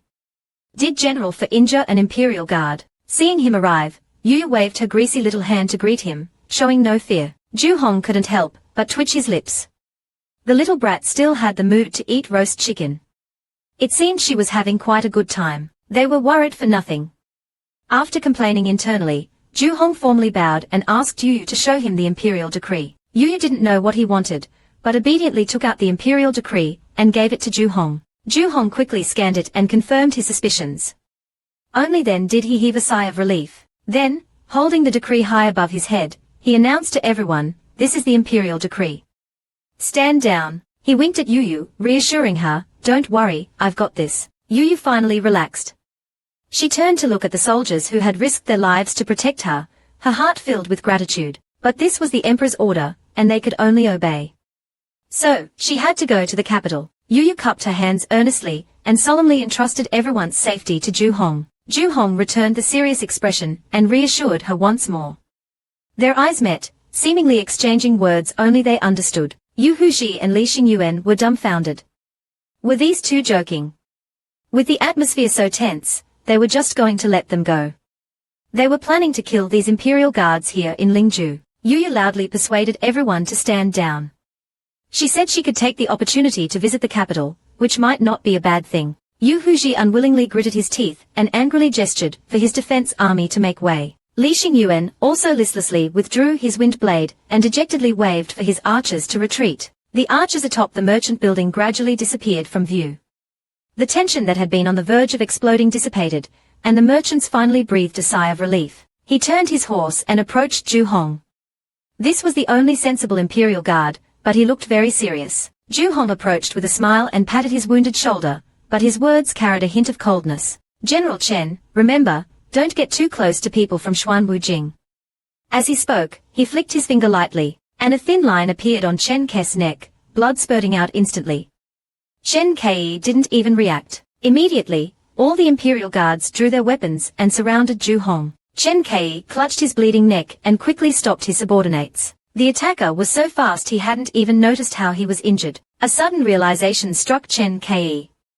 He remembered the assassin by Yi's side, nameless and faceless, but highly skilled and insidious, known as the #1 killer, Gongzi Hong. Zhu Hong and YuYu exchanged a sly look, revealing a smug smile as if to say, "You guessed right." Chen Kai almost broke down. What the hell was going on in Lingzhou? Was it cursed? Unintentionally, YuYu had earned a wave of basic points. The little devil was finally going to the capital to wreak havoc. She was overjoyed. Just watch how I turn things upside down. Thus, every time the Imperial Guard arrived in a city, YuYu went into spending mode. This is delicious. Bien Jiu, let's eat more. Boss, that looks good. Get me more. Bien Jiu, this is fun. Come quickly. This made the Imperial Guards miserable. Despite being only 4 years old, YuYu was a little demon. She had tormented them along the way, almost costing them their lives. Her spending on food, drinks, and entertainment alone had cost a whopping taels of silver. Taels could buy a courtyard house. What's worse, this money was theirs. YuYu, like a bandit, had cleaned them out. From now on, they would have to eat instant noodles for months. Old Wu was especially heartbroken. Not only was he seriously injured, but his savings were also completely plundered. Even blinking could earn her waves of basic points. I don't want to live anymore. YuYu, her small arms laden with jewelry, had Bien Jiu by her embroidered silk shoes with Lingluo silk, and a beautiful dapple grey horse, the picture of a wealthy little miss. Covered in gold and silver, she swaggered, "Just you wait. Watch me turn this place upside down." Meanwhile, back in the Imperial Palace, the three fools had no idea what their little empress was doing and were still angrily staring at Zhu Hong, who was drinking water. The three fools were furious. He still has the nerve to drink water. Our little empress was taken away from our territory. Not only did he not stop it, but he even let them take her. Ju Hong angrily slammed the table. How dare you three call others absurd? You injured the emperor's imperial guards and even surrounded them. Are you trying to rebel? The two fools replied matter-of-factly that they had always wanted to rebel, and if it weren't for him, they would have done it already. Ju Hong rubbed his temples. He was truly exasperated by these two idiots. With the boss away, they were running wild. YuYu thought he had a brilliant idea. He had studied the emperor's profile. Just kill the emperor, and then choose a suitable candidate to replace him. Wouldn't that work? Li Xingyuan believed they should first choose the next emperor, and then overthrow the current one. The two got more and more excited, already discussing who would be a good emperor. Ju Hong had a splitting headache. These fools didn't even know that Beiyu couldn't return yet. At this moment, Yang Futong suddenly cleared his throat twice. The three looked at him in unison and greeted him. Yang Futong rolled up his sleeves, revealing his strong arms, and asked them what they thought of him. The two fools looked at each other, confused, not understanding what he meant. Ju Hong stared at his arms, dumbfounded. What do we think of what? Yang Futong flexed even harder. To rebel. Aren't I a perfect candidate for emperor? The two fools were stunned. Ju Hong choked on his chicken, coughing and sputtering, and feebly complimented Yang Futong's fair skin. As a brat, she had to stay true to her nature. Anything I want, I must have. Candid whores. I want more. Sugar figurines. Just like this empress, and this restaurant. Buy it for me. Lien Jiyu readily agreed. It wasn't their money anyway. The emperor's imperial guards almost strangled YuYu. Did this little demon think they were ATMs? They were already broke. A young nobleman on the second floor chuckled. What a little brat, so full of herself. YuYu looked up and her eyes lit up. Oh, an old friend. I sent that Xiao Rongshuan from the Shadow Guard. With a flick of her wrist, a candid whore flew through the air and hit Xiao Rongshuan. Wasn't this a perfect opportunity for communication? Xiao Rongshuan predictably jumped up in mock anger. You little brat. Do you want to fight? Come up here if you dare. YuYu jumped off her horse and rushed upstairs, shouting, come up here then. I'm not afraid of you. Xiao Rongshuan didn't hesitate and charged out. He had to teach this unruly little brat a lesson today. As soon as he came out, a wine bottle came flying at him. YuYu dodged it with a backflip, feigning anger. The two met with feigned hostility, putting on an Oscar-worthy performance as they fought. The crowd gathered around to watch the commotion. Amidst the chaos, they exchanged information. Little Empress, long time no see. I've missed you. YuYu blushed slightly, asking as she fought, why are you here? Xiao Rongshuan said he happened to be invited to dinner here, and that the restaurant's owner was from the Dongguo family, warning YuYu to be careful. YuYu immediately bristled. Why be polite to the enemy? She picked up a stack of porcelain bowls and started throwing them. Take that, you rich bastards. A series of crashes and bangs erupted from within the restaurant, a cacophony of fighting, impacts, and the sound of donks smashing, as if bandits were competing to see who could be thrown out first. Looking at the chaotic scene, the passengers shook their heads, wondering how much it would cost to compensate for all the damage. They swore never to take another errand involving Dongxi. San Changwei discreetly gestured, ordering someone to bring YuYu out of the mess. All the Jing soldiers dismounted and rushed into the chaotic restaurant, struggling to find the vanished YuYu. Suddenly, a horse galloped towards them. The onlookers quickly moved aside, excitedly anticipating the next stage of the spectacle. The rider was Dongguo Han, the third young master of the Dongguo family. He roared furiously, who did this? Just then, the Jing soldiers finally managed to extract YuYu from the debris, emerging from the restaurant. Dongguo Han stormed over menacingly. You have some nerve causing trouble in my Dongguo territory. You're dead. A major confrontation seemed imminent. YuYu, however, looked over with a pouting face, on the verge of tears. Her little face was smudged with dirt, her pretty little dress torn and dirty. The pitiful sight made her look more like the victim, a bunch of adults bullying a 4-year-old. You're so unfair. The Jing soldier holding YuYu faltered, then put her down. YuYu clung to the Jing soldier's leg, tears welling up. I was the one being bullied. You're not helping me, and now you're grabbing me. She then burst into loud wails, as if saying, I won't be quiet until you comfort me. Dongguo Han didn't believe a beggar child could be the culprit. He questioned the Jing soldiers about who trashed his restaurant. A passenger cautiously spoke up. It seemed to be a noble young man, around 20 years old. He then quickly tried to leave, but Dongguo-han was furious. No one leaves until this is resolved. He ordered the Jing soldiers to stop everyone. The Jing soldiers didn't move. They wanted no part in this mess. Meanwhile, the ninth prince, Yang Haosha, tried to sneak out of the restaurant unnoticed. He had only come to buy some information, and had gotten caught up in the chaos. But before he could get far, his foot slipped, causing a loud thud. Everyone's attention immediately snapped towards him. The ninth prince froze, his escape foiled. Everyone stared at him, as if saying, "It was you." The next moment, everyone bowed, exclaiming, "Ninth prince." Undaunted, Dongguo-han aggressively demanded to know why he was there. The ninth prince broke out in a cold sweat. He couldn't say he was buying information, especially not about the Dongguo family that would be suicidal. Ironically, the information he was buying was about Yang Yuran. He believed the most dangerous place was the safest. He had just paid when the fight broke out. He not only lost his money, but also the information. Just then, Yu started bawling again, shouting about being bullied. Inside, she was secretly delighted, finally having found a scapegoat. Dongguo-han pointed at YuYu. Someone must pay for this today. This little beggar. Chen Qian's expression turned complex. That's the Marquis of Yongan's daughter, the future general of the Bio army. Are you sure you want to arrest her? Dongguo-han was stunned. He wouldn't dare touch Yi's daughter, not even with 10 times the courage. The ninth prince was also shocked. Yi's daughter was a beggar. The scene fell silent. Everyone suspected they had misheard. The clever YuYu continued to wail. Being a child, she could feign ignorance. The passenger quickly excused himself, saying he had to deliver rouge. Dongguo-han and the ninth prince, however, wouldn't let it go. Having found leverage against the Bio army, they wanted to report the incident to the emperor. After hastily bidding farewell to Yi Sishuang, the group departed. As they headed towards the palace, the commoners couldn't help but shed tears of frustration, sighing in relief that they had finally survived the ordeal. Finally able to see the emperor, the 3 adults and 1 child waited outside for the summons. YuYu's small voice sounded particularly innocent. The emperor was surprised. Then he cheerfully invited them in. As soon as YuYu entered, Bayudi glared at her, his domineering and sharp gaze fixed on her with a hint of killing intent, clearly meant to intimidate. YuYu felt her hairs stand on end. She finally met the tyrannical Bayudi. "You're all bullies.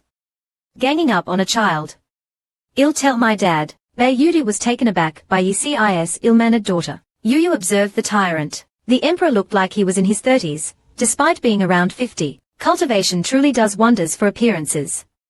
How enviable. The ministers were also curious about YuYu, whispering that the daughter of the great General Bayudi was nothing special. Dongguo-han dramatically accused YuYu, "Your Majesty, I request justice. The Marquis of Yongan's daughter completely destroyed my restaurant. My business is ruined. This little brat has caused me immense losses." The ninth prince inwardly chuckled. Dongguo-han was truly impulsive. He was happy to watch the Dongguo family and the Marquis of Yongan fight, enjoying the show. Bayudi was about to speak, when YuYu started wailing again. "I'm just a child. I cry. What are you going to do about it?" The entire hall was filled with YuYu's cries, irritating Bayudi. The emperor awarded points. YuYu's eyes lit up. The emperor had given her points. Only million more to go. She was overjoyed. She cried even harder, rolling on the floor, hoping for more points. Everyone stared at YuYu, speechless, as her tears flowed like a fountain. Where was all this water coming from? The emperor awarded a large number of points. Bayudi's face darkened. The Marquis of Yongan's daughter is so ill-mannered. How disappointing. Inwardly, however, he was delighted. The future general of Bio was incompetent, which benefited him. Bio was no longer a threat. Dongguo-han and the ninth prince thought Bayudi would punish YuYu, adding fuel to the fire. The emperor was almost infuriated. Neither of these fools understood his intentions. At that moment, Grand Scholar Chen Liangping stepped forward to plead for YuYu. "She's only 4. It's just a minor incident. No need to make a big deal out of it." Bayudi immediately put on a heartbroken expression, pretending to be magnanimous. He said he was worried the emperor would be upset by bullying a child, suggesting they drop the matter. Dongguo-han was filled with hatred. YuYu suddenly felt something was amiss. The Dongguo family wasn't short of money. There had to be another reason for this intense hatred. She tentatively cried out, asking to see Princess Yinyou, as she was also a candidate for the Dongguo family. Dongguo-han's face twisted in hatred, his eyes glaring daggers at YuYu. Even the system detected his intense desire to kill YuYu for Yang Yuran. YuYu smirked inwardly. So he liked Yang Yuran. More points incoming. The system notified her that her points had exceeded, unlocking one layer of the seal. YuYu was both surprised and delighted. She couldn't help but let out an evil laugh. Ha ha ha ha. 200,000. I, the great YuYu, am back. The 4-year-old queen had 10 soul-locking nails in her back. The divine doctor said she had at most 3 years to live. These nails were made from dragon bone and specifically designed to suppress her cultivation and meridians. Everyone thought they were impossible to remove. Fortunately, she awakened a cheat system. She learned she needed emotional points to remove the nails. YuYu worked tirelessly to gather emotional points, aiming for the mark. After more than a year, she finally reached her goal. YuYu was ecstatic. I, the great YuYu, am about to unleash my power. Inside the sea of consciousness, YuYu's soul stood before the system panel, selecting remove soul-locking nails. The system prompted, analyzing. Randomly deducting, points. Deduction successful. Commencing removal. YuYu's eyes shone with unprecedented excitement. This day had finally arrived. The next second, she was dumbfounded. The system panel displayed 2 options. Remove the first soul-locking nail or the second. What the hell? Are you kidding me, system? I finally got points, and you're telling me I can only remove one. The system shamelessly replied, make your choice quickly. Not only are you unreliable, but you're also rushing me. YuYu reluctantly chose to remove the first nail, figuring Sueti could help with the second. As she pressed the button, the system prompted, removing. YuYu thought it was foolproof, but every time, the system would frantically analyze, and the conditions weren't met, resulting in failure to disconnect. YuYu was about to explode. Damn it, shitty system, you're done for. Give me back my points. Of course, a full refund was impossible. The system offered the best solution. Activate the soul revival skill. It can revive low-level bodies, thus training the soul's strength. YuYu hadn't even processed what mechanical coagulation meant. When the system prompted, considering your lack of experience, autopilot mode will be activated automatically. YuYu saw shield stone and big golden skill. Is it going on autopilot again? It won't cause a huge commotion like last time, will it? This is a defensive skill. It might kill the system. Shitty system, are you trying to kill me? But before YuYu could figure out a countermeasure, the system had already entered autopilot mode. In reality, YuYu started to fidget. In the next second, YuYu's soul detached and flew into the air, starting to search for a low-level body. At this time, Junfei walked in, holding a Persian cat. He was Zhu Huangzi's mother. Zhu Huangzi, Jin Huang, had just asked him for help. He seemed to have caused a big commotion, although the reason was unknown. Junfei, elegant and graceful, walked up to the emperor, bowed deeply, and pleaded for Bei Yudi. Your Majesty, Zhu Huangzi begs. Bei Yudi reassured him, there's no need for alarm. The one causing trouble today wasn't Zhu Huangzi, but the daughter of Marquis Yongan.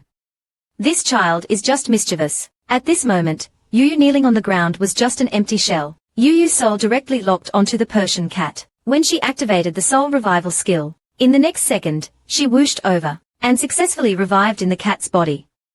The boss cat's eyes immediately lit up. YuYu looked at her fluffy paws. This soul revival is amazing. Uncontrollably, still in Junfei's arms, she suddenly jumped down and meowed angrily toward the highest point of the palace. Soul revival tutorial lesson. Activate battle mode. Then, YuYu's forepaws landed gracefully, assuming a fighting stance. Let you all experience the power of the great cat demon king. This is fun. I'm going to go wild. Watch my soul leave my body and possess you. Although the system is unreliable, soul revival is pretty good. That cat Junfei is holding looks pretty good. It's normal to become a cat, right? YuYu's soul flew towards the cat without hesitation. The next second, she successfully revived in the cat's body, jumping out of Junfei's arms and picking out an unlucky target. Old man Bei Yudi is now a Heaven Martial Realm expert. Messing with him is simply asking for death. I don't have any grudges with Zhu Huangzi and Junfei, so we'll let them off for now. Anyway, if the cat scratches someone, they'll have a taste of my wrath. YuYu's cat eyes narrowed. Hey, Dongguo-han, it's you. Your little face, the system randomly asked, set the attack target as Dongguo-han. YuYu clicked yes without hesitation. In the next second, the cat pounced, fiercely scratching Dongguo-han's eyes. Dongguo-han couldn't react in time, and was caught off guard. Screams erupted, his body trembling. His eyes rolled back in their sockets, seemingly never to return. Dongguo Han's anger was about to explode. YuYu watched her points rise rapidly on the system panel, a sinister glee on her cat face. The others in the hall were shocked. Zhenfei and Zhu Huangzi were dumbfounded. After all, this crazy cat was theirs. The hall was completely silent.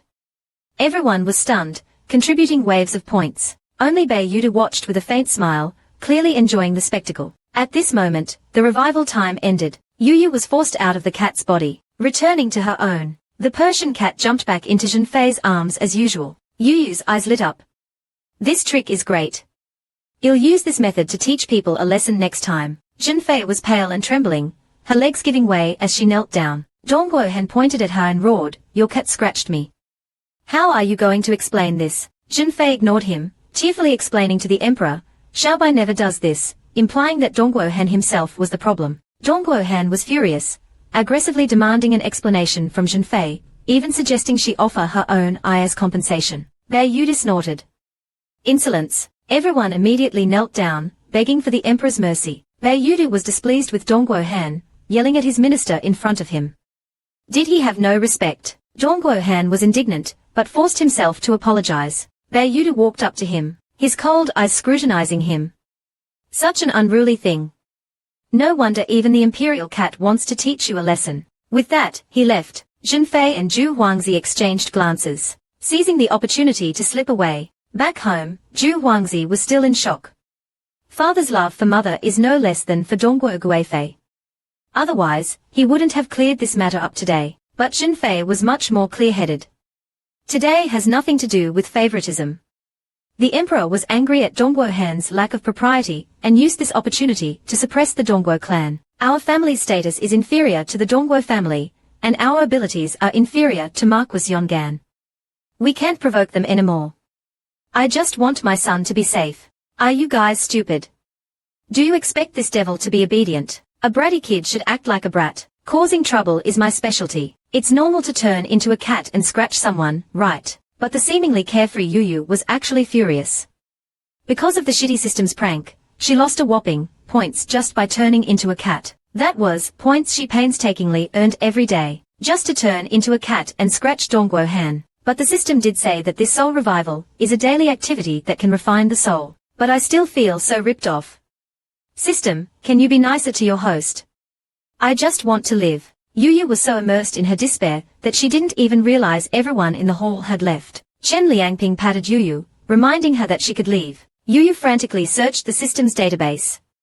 She remembered this person had helped her, but the system only found one emotional fluctuation from Chen Liangping, and this emotion was generated when she turned into a cat and scratched Dongguo Han. So it was caused by the cat's strange behavior, not by her. YuYu ignored Chen Liangping's hand. The palace was too dangerous. She didn't know if Chen Liangping was a friend or foe, so it was better to be safe than sorry. YuYu pointed outside. Follow this road to leave the palace, right? Receiving an affirmative answer, YuYu walked away without looking back. Not long after, two coachmen with a carriage stopped in front of her, asking her to get in and take her back to her residence. This immediately raised YuYu's alarm. A marquis's daughter usually wouldn't need a special residence in the palace unless it was deliberately arranged. She recalled how the emperor had sent more than 100 guards, even his personal eunuch, to capture her. YuYu was even more certain of her suspicions. Bei Yuda was definitely up to no good. He wanted to keep her as a hostage and never intended to let her leave. At that moment, Biangu galloped over from afar. YuYu's eyes lit up. Perfect timing. Biangu rushed to YuYu, nuzzling his head against her face. The girl and her horse played happily. While the two coachmen weren't paying attention, YuYu suddenly climbed onto Biangu. Biangu, let's run.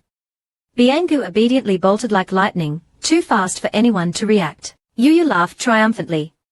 Want the great demon king to obediently take a carriage? Dream on, losers. At this moment, the system prompted. Successfully tricked the little brat. Difficulty breaking through. None. Points are soaring. YuYu hummed contentedly. YuYu done shi na die wen hao. Jingyao turned around in astonishment, only to discover that the coachman was actually two Anbu members in disguise. Their disguise was so good that he hadn't recognized them, but YuYu's small black eyes lit up. Having spent all his points, he had to seize every opportunity to earn more. Even Anbu members were fair game. He wouldn't let anyone off the hook. He knew just how terrifying a human brat's tantrum could be. Even if you were the emperor, I'd still call you a nuisance, let alone Chen Ke, you calamari. Having finally escorted the little brat to the capital, Cheng Ji felt like half his life was gone. Yet his father was still praising him for his contribution. As expected, the son he sired was not only handsome, but also incredibly capable, completing an escort mission so effortlessly. Who knew how many people were envious? Cheng Ji, with a constipated expression, pulled open his collar to show his father the bandages on his neck and shoulders. Envious? My DNA nearly got rewritten, okay. Chen Liangping was shocked. Didn't you say the journey was smooth? How could there be a life-threatening situation? Cheng Ji's heart was more bitter than a Coptus chinensis root. Could a Jinjun officer admit weakness? If it were known that a dignified Jinjun couldn't even handle a 4-year-old child, his face would be lost. You don't know how dangerous those guys were. 4 Xuanwu realm experts were chasing after him. That Hu Zhilang was a complete barbarian. He attacked without warning, spinning me around like a top. My stomach is still churning, and that Li Xingyuan was even worse. He pointed his sword directly at my crotch. I almost shit myself, especially second princess and that assassin, Hong Adong. With a flick of their fingers, I wouldn't be here to see you.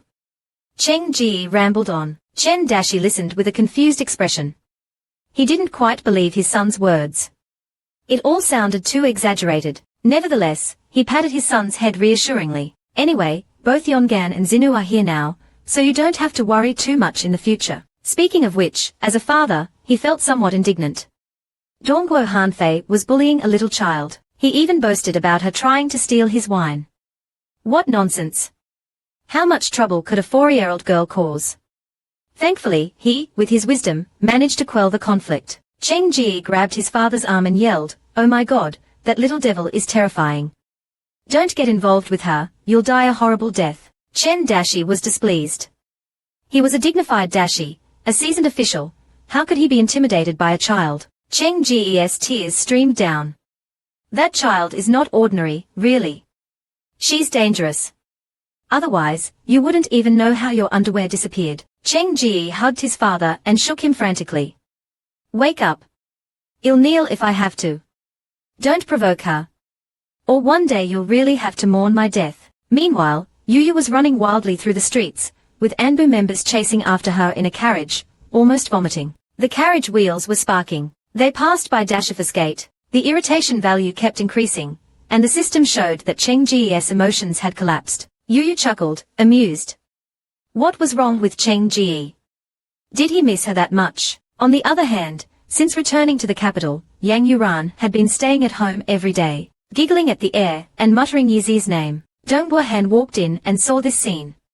He called out to her, but she didn't respond. He gritted his teeth in hatred. He would catch Yizi and teach him a lesson. He couldn't understand what was so good about that good fauna thing that made his cousin lose her mind. Yang Yuran couldn't stand being called ugly. You're the ugly one. You one-eyed monster, get out. I don't care why you're injured. Dong Buohan loved his cousin. Although angry, he couldn't bring himself to hurt her. His hatred for Yizi and YuYu deepened. He swore to make them die a horrible death. Disobedient adults need to be whipped. I won't stop until you behave.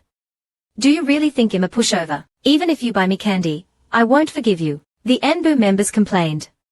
This batch of brats was too difficult to handle. Even fighting a war wasn't this tiring. They wanted to go home to their mothers. YuYu ate candied haws with relish, marveling at the city's novelties. Then, an Anbu member approached with an abacus, clicking the beads rapidly, calculating YuYu's expenses for the day. A total of 60 taels and 4 chien. Please reimburse us, little general. Bossy said that you have to pay for your own expenses. YuYu's face darkened. Really? Then deduct it from my allowance. Whoever manages my allowance can handle it. Under YuYu's pressure, the Anbu member silently withdrew, feeling bitter inside. YuYu jumped off the horse and walked towards a magnificent residence. Those 2 little maidservants thought they could keep my money. Who gave them the guts? YuYu stopped at the gate of a mansion. This was her residence in the capital. Knowing that I would come, yet no one's here to greet me. How dare you make me break down the door? You have guts, but I'm not easy to bully. I'll teach you a lesson. She kicked the door hard. Crack, the half-meter thick door broke open. YuYu couldn't help but admire her own strength. The commotion alerted the people inside. Instantly, a wave of points flooded in surprise, fear, and even cheers. YuYu was taken aback. They were meeting for the first time. How could they have such strong reactions? But so what? There was nothing she, YuYu, couldn't handle. Two maidservants approached with seemingly kind smiles.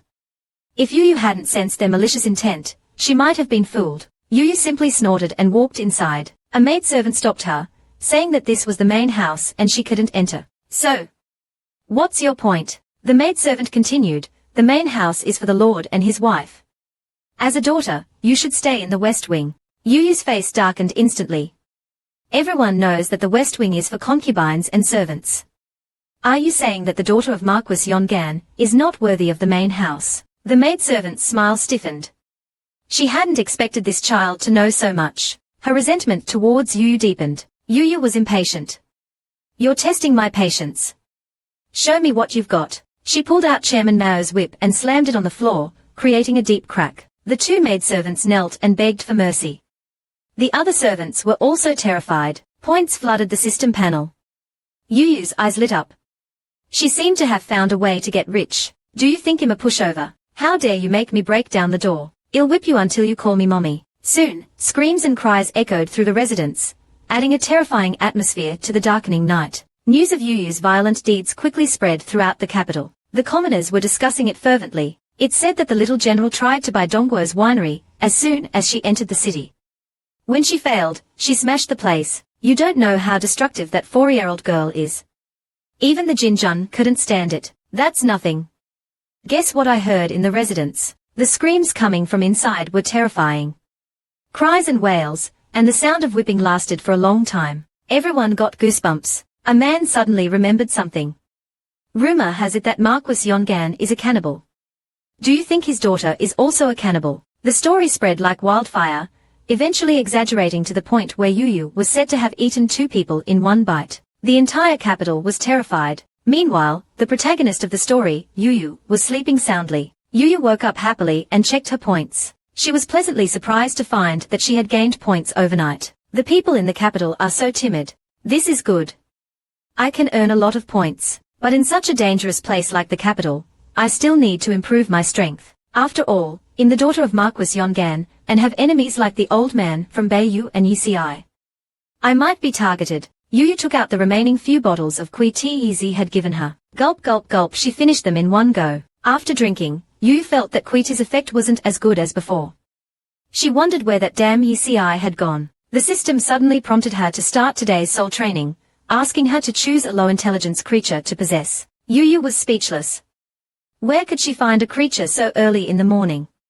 She hadn't even had breakfast yet. Just as YuYu was about to go out and look for a creature, a bird's chirping outside the window caught her attention. YuYu's eyes lit up. Just what I needed. You're my savior, little birdie. After choosing her target, YuYu's soul left her body, which immediately became lifeless. The soul directly entered the little bird's body. YuYu looked at her own beak. Hey, she really turned into a bird. System prompt. Soul resurrection second stage, flight. YuYu then started flapping her wings, as skilled as if she had always known how to fly. With a spread of her wings, she soared into the vast sky. The feeling of freedom was so comfortable. YuYu flew directly towards the Imperial Palace, wanting to see what the tyrant Beiyudi was up to. A 4-year-old child flies to the sky. The sky turned into a giant toilet. She also remembered Emperor Beiyudi. A trumpet sounded from the sky. YuYu thought, this is too exciting. Hey, I'll piss off that old official. Unsuspecting, Beiyudi was in the courtyard, cultivating and absorbing the essence of heaven and earth. The increasingly stable cultivation made him feel very good. Old man Wen, who had been waiting for a long time, took advantage of Beiyudi's good mood and immediately came to him, stumbling all the way. Ever since he encountered YuYu, this troublesome child, he hadn't had a single good day, either being beaten, or being smashed on the road. In the end, she even made him sleep in a pile of trash. Kneeling on the ground, he began to cry bitterly, begging the emperor to make a decision for him. YuYu pretended to be a little shocked. Why was this guy's face so wrinkled? Wasn't it just a scald? How did he seem to have aged several years? Old man Wen cried like he was dying. Truly, A harsh environment breeds tough people. This time he went to Lingju, he almost lost his life. He had to take this opportunity to file a complaint. So, protecting the masters is what an old servant should do, but that little brat hit him. And for no reason, she suddenly attacked, trying to beat him to death. This old slave was unconscious all the way. Whenever I regained consciousness, I would be beaten again.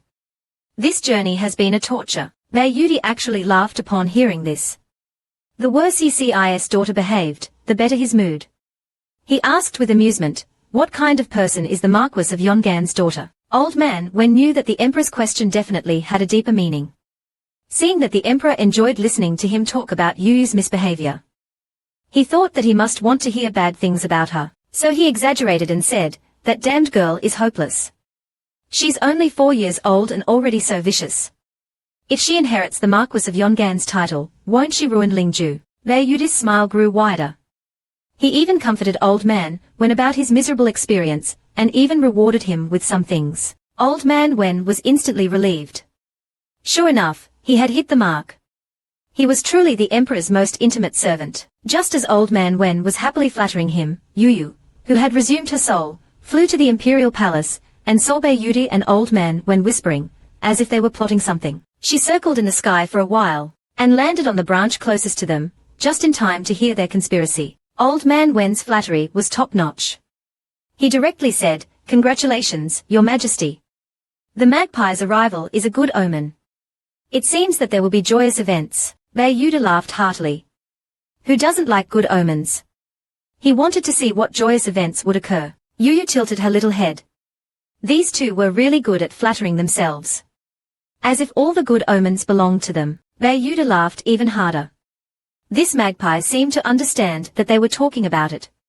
It was truly a delightful little creature. YuYu immediately flapped her wings and flew up, landing lightly on YuYu's head. YuYu stretched out his hands proudly. Old man Wen immediately knelt on the ground, clapping loudly. This good luck brought by the magpie must be related to Your Majesty. YuYu couldn't help it anymore. Blah blah blah blah blah. A pile of bird poop landed directly on YuYu's head. Then, she flew away at lightning speed.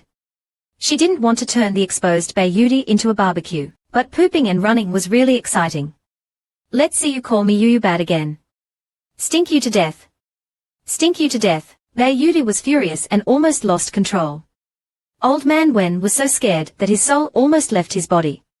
After contributing another wave of merit points, YuYu happily flew back to her residence.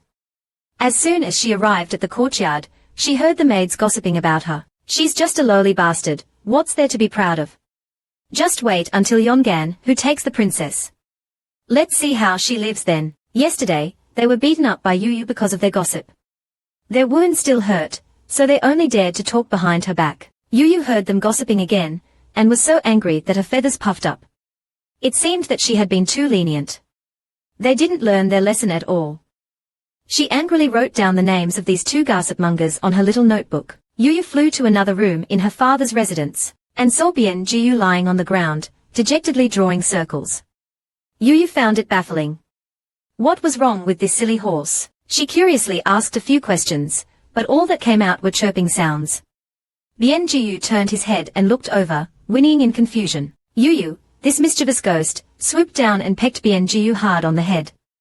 Jiu whinnied in pain. YuYu pecked and ran. It felt so good to peck without taking responsibility. Jiu was left staring blankly at her. YuYu perched on a branch, chirping, wondering where else she could go and play. Suddenly, the rumbling sound of horses' hooves echoed, accompanied by chaotic noises. She saw that the Imperial guards were actually all mobilized. YuYu tilted her head in confusion. Why were the Imperial guards here at this time? Had something happened again? At this moment, her soul resurrection time was up. YuYu's soul separated from the magpie's body, and flew back to her room, passing directly through the door, and returning to her own body. At the same time, the Imperial guards arrived at YuYu's door with a bang. The two maids excitedly ran over and held hands in celebration. The Imperial guards must be here to arrest Yongan house bastard. Great. She deserves it. However, as soon as YuYu walked out of the room, the Deputy General Chen Cheng led the entire Imperial Guard and knelt before her. They were ordered to arrest the magpie that had defiled her. The maid's jaws dropped. The Imperial guards were mobilized just to catch a bird. What's a magpie?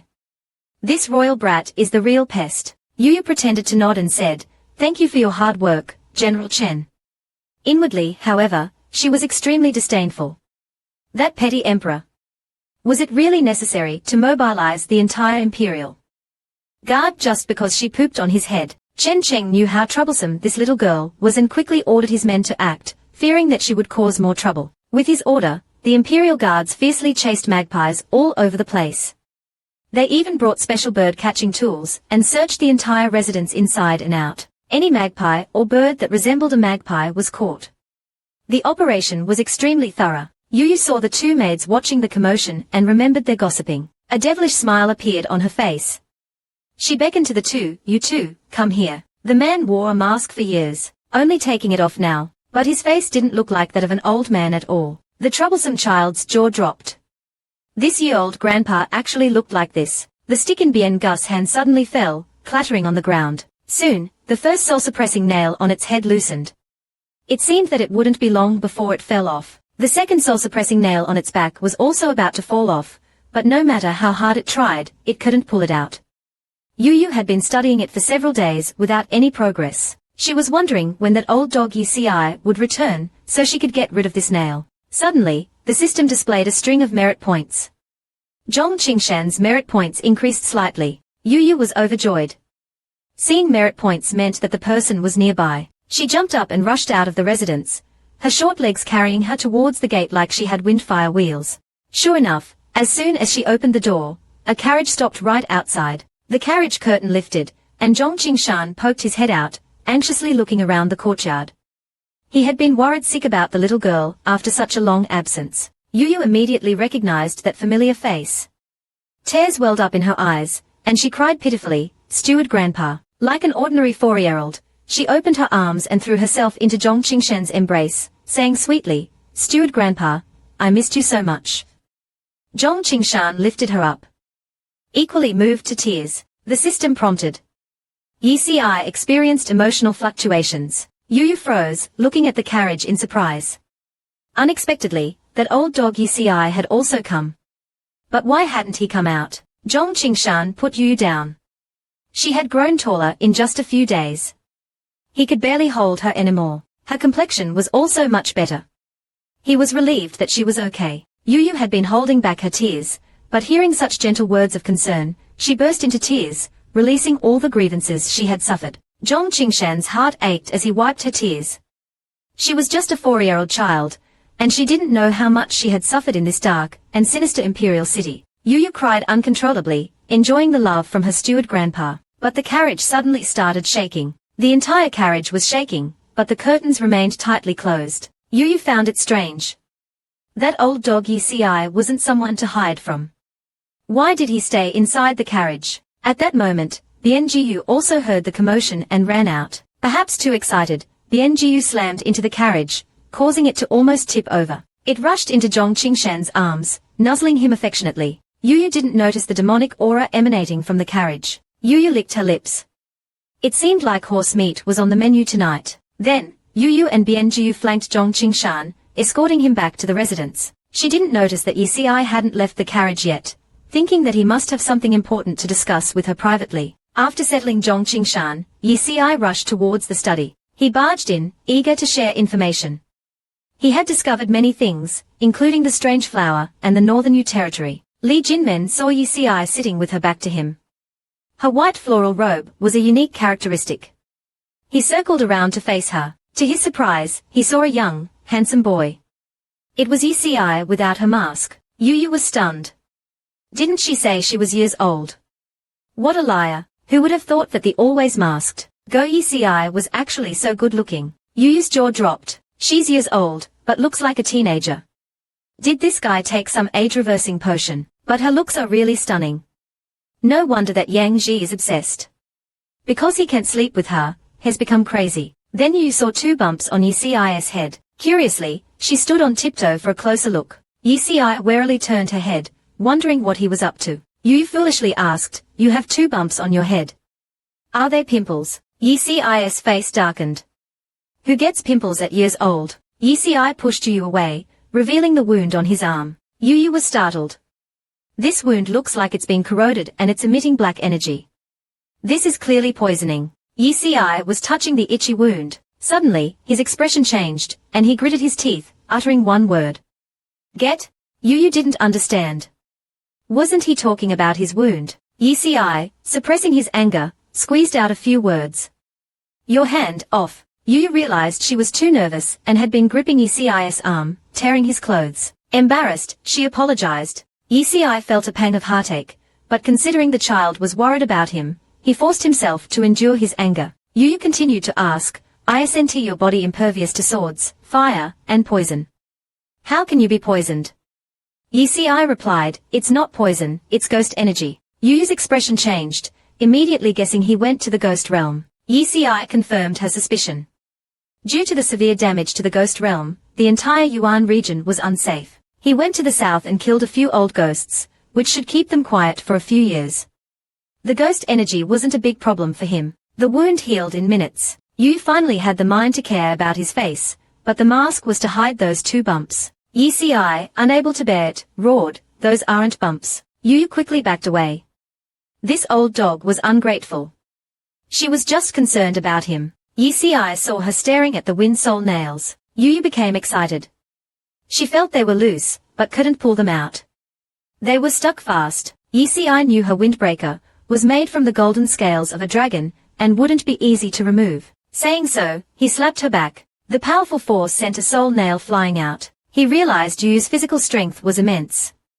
Even without cultivation, she could make a name for herself. He told her to try summoning lightning. YuYu didn't dare. She could only release lightning when agitated, but it was uncontrollable and could cause havoc. YuCi explained that it was due to the seal. Once a wind soul nail was removed, her lightning ability could be controlled. YuYu's eyes lit up. The wind soul nails on her head felt loose. She should try it. Acting immediately, within a second, lightning crackled in her hand, but it shot uncontrollably towards YuCi's face. YuCi's face darkened. YuYu was terrified. She was done for. This time, her childhood trauma would be complete. You damn go YuCi, you dare make fun of Ben YuYu. I, Thunder YuYu, am not just a name. Let me roast this little fresh meat. He. Biangu, let's go. YuCi, exasperated, thought this little brat had grown bolder in his absence. Dai Li, YuCi was absorbing the moon's essence. Zhong Qingshan approached, chuckling. The little general finally fell asleep. He could tell the little general was particularly happy today, having eaten 2 extra bowls of rice. YuCi scoffed. How could she not be happy? She greeted him with a lightning bolt aimed at his most prized possession. But to Zhong Qingshan, this doting old man, it was proof of the little general's uniqueness.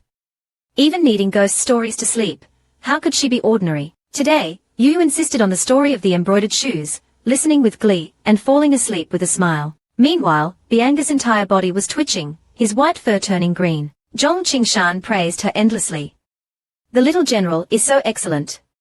The little general is so brave. YuCi was speechless, but YuYu's bravery was a good thing. He could safely entrust Yuyun to her. Zhong Qingshan felt a pang of worry. Why did that sound like a farewell? Could his condition be worsening? YuCi calmly said he was fine, but the next second, he leaned forward, and coughed up a mouthful of blood. Zhong Qingshan's face paled. You're coughing up blood and you say you're fine. Don't lie to me. YuCi said there was no need to be alarmed. It was normal to cough up blood when one was dying. Zhong Qingshan didn't believe him. Ever since he met YuCi at 3 years old, YuCi had talked about death daily as if anticipating it. YuCi did anticipate death, but his fate dictated otherwise, because the death everyone feared meant rebirth for him. Meanwhile, YuYu, thought to be asleep, crawled out of bed. She opened the window and looked out. A large stray cat wandering in the middle of the night passed by the window. YuYu's eyes lit up. You're the one, baby. The startled cat hissed and arched its back, ready to fight. Unfortunately, it faced the great demon King YuYu, wielding magic attacks. She commanded the system, soul possession mode, activate. In the next second, her soul shot out, entering the cat's body. The cat's eyes changed, indicating successful possession. Proudly, YuYu, in the cat's body, purred. Her soul possession skill was improving. She leaped out the window. Nimbly, she jumped onto the roof. On the rooftop, she moved as if it were flat ground, like a real cat. Passing by the study, Yici inside sensed something. He abruptly got up and went to YuYu's room. He saw Biangu fast asleep and YuYu. Yici immediately saw that her soul was missing. He then noticed the cat paw prints on the window. He couldn't help but tug on the little brat's leg. He didn't know what her background was, but the things she knew were not something an ordinary person would. YuYu's secret was finally discovered by Daddy Yici. Where did this brat's soul go? She didn't learn any decent ghost skills, but she did learn how to possess. The oblivious YuYu was enjoying the experience of being a cat, arching and twisting her body on the roof. The emotional points generated by Yici were collected by the system. YuYu paused. Had her soul possession been discovered? But even if discovered, it shouldn't matter. No one would harm her, and Yici definitely wouldn't. YuYu quickly relaxed. Then she heard voices from below. It sounded like Old Man Wen. Why is that little brat still alive? Didn't I poison her? YuYu was startled. Who was the old bastard poisoning? Inside the room, Wen Pingde was furious with Xiao Taijian. That damn girl makes me sick. I won't be happy until she's dead. Xiao Taijian placated her. Don't worry. I've poisoned the air, the water, and even her food. That little fool didn't even think to test for poison. She's been eating it for days. Wen Pingde was still uneasy. With so much poison, how could that little brat not notice anything? Xiao Taijian patted his chest, guaranteeing it would work. The servants have all been tormented by YuYu. They all wish her dead. Bribing them isn't even necessary, especially Sai Xiao and Nian Xia. They only want to climb into the prince's bed. They will definitely seize this opportunity to kill that little brat. YuYu on the roof exploded. That damned old hag actually poisoned her. When was she poisoned? She didn't even know. YuYu anxiously paced in circles. From what they said, it seemed like she had been poisoned for quite a while. He hoped they wouldn't delay treatment. YuYu quickly summoned the system to check if she had any poison in her body. To her surprise, the system listed a long record. In just 2 days, she had been poisoned 50 times. Xingyu Zhuanyu blocked 20 skin contact poisons. The Anbu members helped eliminate 30. More that entered her medical mansion. YuYu's jaw dropped. Just how many times had they tried to poison her? Were they working in shifts? Then YuYu remembered Biangu, who had been eating and drinking the same things as her. Could he also be poisoned? The system seized the opportunity to deduct some points, displaying that Biangu was inherently poison-resistant and wouldn't be affected. YuYu was stunned. Just what was Biangu's background? He was so incredible. She merely thought this in her heart, and the dog system tried to deduct points to check Biangu's breed. Unfortunately, it failed due to insufficient points. YuYu was even more astonished. Checking a horse's breed cost points.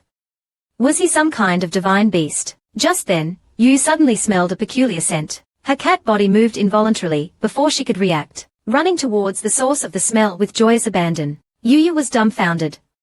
What was going on? Could it be that she was looking for a female cat? Oh no, oh no. This innocent YuYu was going to lose her purity. Little female cat, please don't stick your butt at me. I really can't. Don't. YuYu's soul returned to Da Jumao's body. Da Jumao, who was happily exploring the Imperial Palace grounds, suddenly caught a whiff of a sweet, unusual scent. Da Jumao simply sniffed, and his cat body, beyond YuYu's control, bolted in a certain direction with unrestrained joy. YuYu's soul almost flew out. What was happening? Da Ju, calm down. But Da Jumao seemed to be under some powerful compulsion. Dashing straight into Jinbei's quarters, he slammed on the brakes as soon as he entered. His entire body began to tremble with excitement, his eyes turning into hearts. A small, snow-white kitten was lying on the ground, exposing its soft belly. It was Xiaobai, the first being YuYu possessed. Clearly, Xiaobai was a female kitten. Xiaobai walked gracefully towards Da Jumao. YuYu was still confused. Were these two cats going to have a secret meeting on the floor? Then, in the next second, Xiaobai rubbed her head against Da Jumao, letting out soft meows. YuYu was overwhelmed by the rubbing, her scalp tingling. She instinctively took a step back, still unsure what Xiaobai was doing. Then came the even more shocking part. Xiaobai flopped onto the ground, her back towards Da Ju, and raised her tail. The alluring posture, seductive gaze, and the suggestive swaying of her tail instantly drove Da Jumao into a frenzy. He drooled and pounced. YuYu's soul truly flew out this time. This was too much. Was this something she could watch for free? It was damaging to the eyes. All right, brother cat, this is really not okay. She quickly rushed back into Juiao's mind, using all her strength to pull him back. While Juiao was still disoriented, YuYu turned and ran, afraid that another glance at Xiaobai would send Ju into another frenzy. YuYu ran back to her body without looking back, determined never to possess Ju again unless he was neutered first. She quickly detached from the orange cat and returned to her own body. She collapsed onto the bed, panting. This night had been too stimulating. She almost lost her cat virginity. Turning her head, she saw Juiao spinning in circles, seemingly blaming her for ruining his fun. Having fun? A chilling voice suddenly echoed. Yi emerged from the darkness. YuYu jolted, breaking out in a cold sweat. Was this guy a ghost? How could he appear without a sound? Yi's face was frosty. YuYu, where did you get this obscene habit? Why are you always messing with these things? YuYu felt wronged. She wasn't possessing humans. Small animals had low intelligence, so it didn't matter. Besides, Yi was the one who told her to strengthen her soul. The commotion woke up Bianjiu. He raised his head sleepily, looking at the two. Why were these two arguing again? Ignoring Yi's dark expression, YuYu grabbed a cup and pretended to sleep. Nighttime was for sleeping. Yi's face darkened even further. This kid was getting bolder and bolder. The troublesome child YuYu was really in big trouble this time. I just farted in your room, why are you taking a knife? Ever since Yi almost caught him yesterday, YuYu had been hiding in his room, afraid to come out. He waited until everyone was asleep past midnight before quietly opening the door. He looked around and sighed in relief when he didn't see Yi. But even if Yi was there, so what? He wasn't doing anything wrong. YuYu didn't see Juiao nearby. Suddenly, a yellow shadow flashed by. It was a sleek weasel. YuYu's eyes lit up. Wasn't this a volunteer tool? Today, I choose you, weasel bro. YuYu immediately activated possession mode, her soul skillfully separated from her body, not caring that her soulless body fell limply to the ground. She slammed into the weasel's body, easily taking control. YuYu, in the weasel's body, jumped onto the bed and ran off. As soon as he disappeared, Yi rushed into YuYu's room. He picked up his short legs and gave chase, but he was too late. Yi casually tossed YuYu's lifeless body onto the bed, where it rolled a few times, but he couldn't ignore his child. Yi turned to search for him. He finally found Juiao huddled in a corner, trembling. He assumed it was YuYu possessing Ju again. He walked over and gently nudged the cat, asking if it was lost. Juiao suddenly turned around, revealing Xiaobai underneath him. The two cats were stacked together, swaying. Yi's face instantly darkened as he watched the scene. He was relieved to find no soul fluctuations on the cats. It wasn't YuYu using that little trick again. He told himself not to overthink it. Even if that troublesome kid was mischievous, he wouldn't do that with a cat. Yi decided to return to his study to calm down. He couldn't find YuYu anyway, but he didn't expect a foul smell to hit him as he opened the door. He covered his nose and gagged. While Yi was still reeling from the stench, the small weasel darted out from under his feet. Yi almost choked. He gritted his teeth and roared, but it was too late to chase after the kid. YuYu ran while looking back, sticking out his tongue and laughing mischievously. He had caused chaos and earned points. How satisfying. The next day, Yi overheard Anbu members whispering. Last night, a weasel broke into Saichio and Mionxia's room and scratched their faces. Coincidentally, a weasel also broke into Weng Ping's room last night and trashed the place, even messing with his fur collection. Yi was speechless. He immediately ordered someone to bring YuYu to him. This troublesome kid needed a good lesson. YuYu stood nervously before Yi, unsure of his punishment. He decided to apologize first. I really didn't mean to, but inwardly, he thought, actually, I did. Suddenly, Yi tossed him a dagger. The dagger was extremely sharp, clearly a lethal weapon. YuYu paled. What did this mean? Was he going to be stabbed to death? It was just a fart, wasn't it? Was this necessary? I just farted. Dog Yi, do you have to be so extreme? Yi was rendered speechless. This was supposed to be his weapon. Why wasn't he putting it away? YuYu finally relaxed. Why didn't you say so earlier? You scared me to death, but I already have a weapon. YuYu pulled a whip from his pocket. It was made from Bien Gus hair. This whip is quite handy. Looking at the whip, with its sparse, with its hairs resembling roadside weeds, Yi felt sorry for BNGU.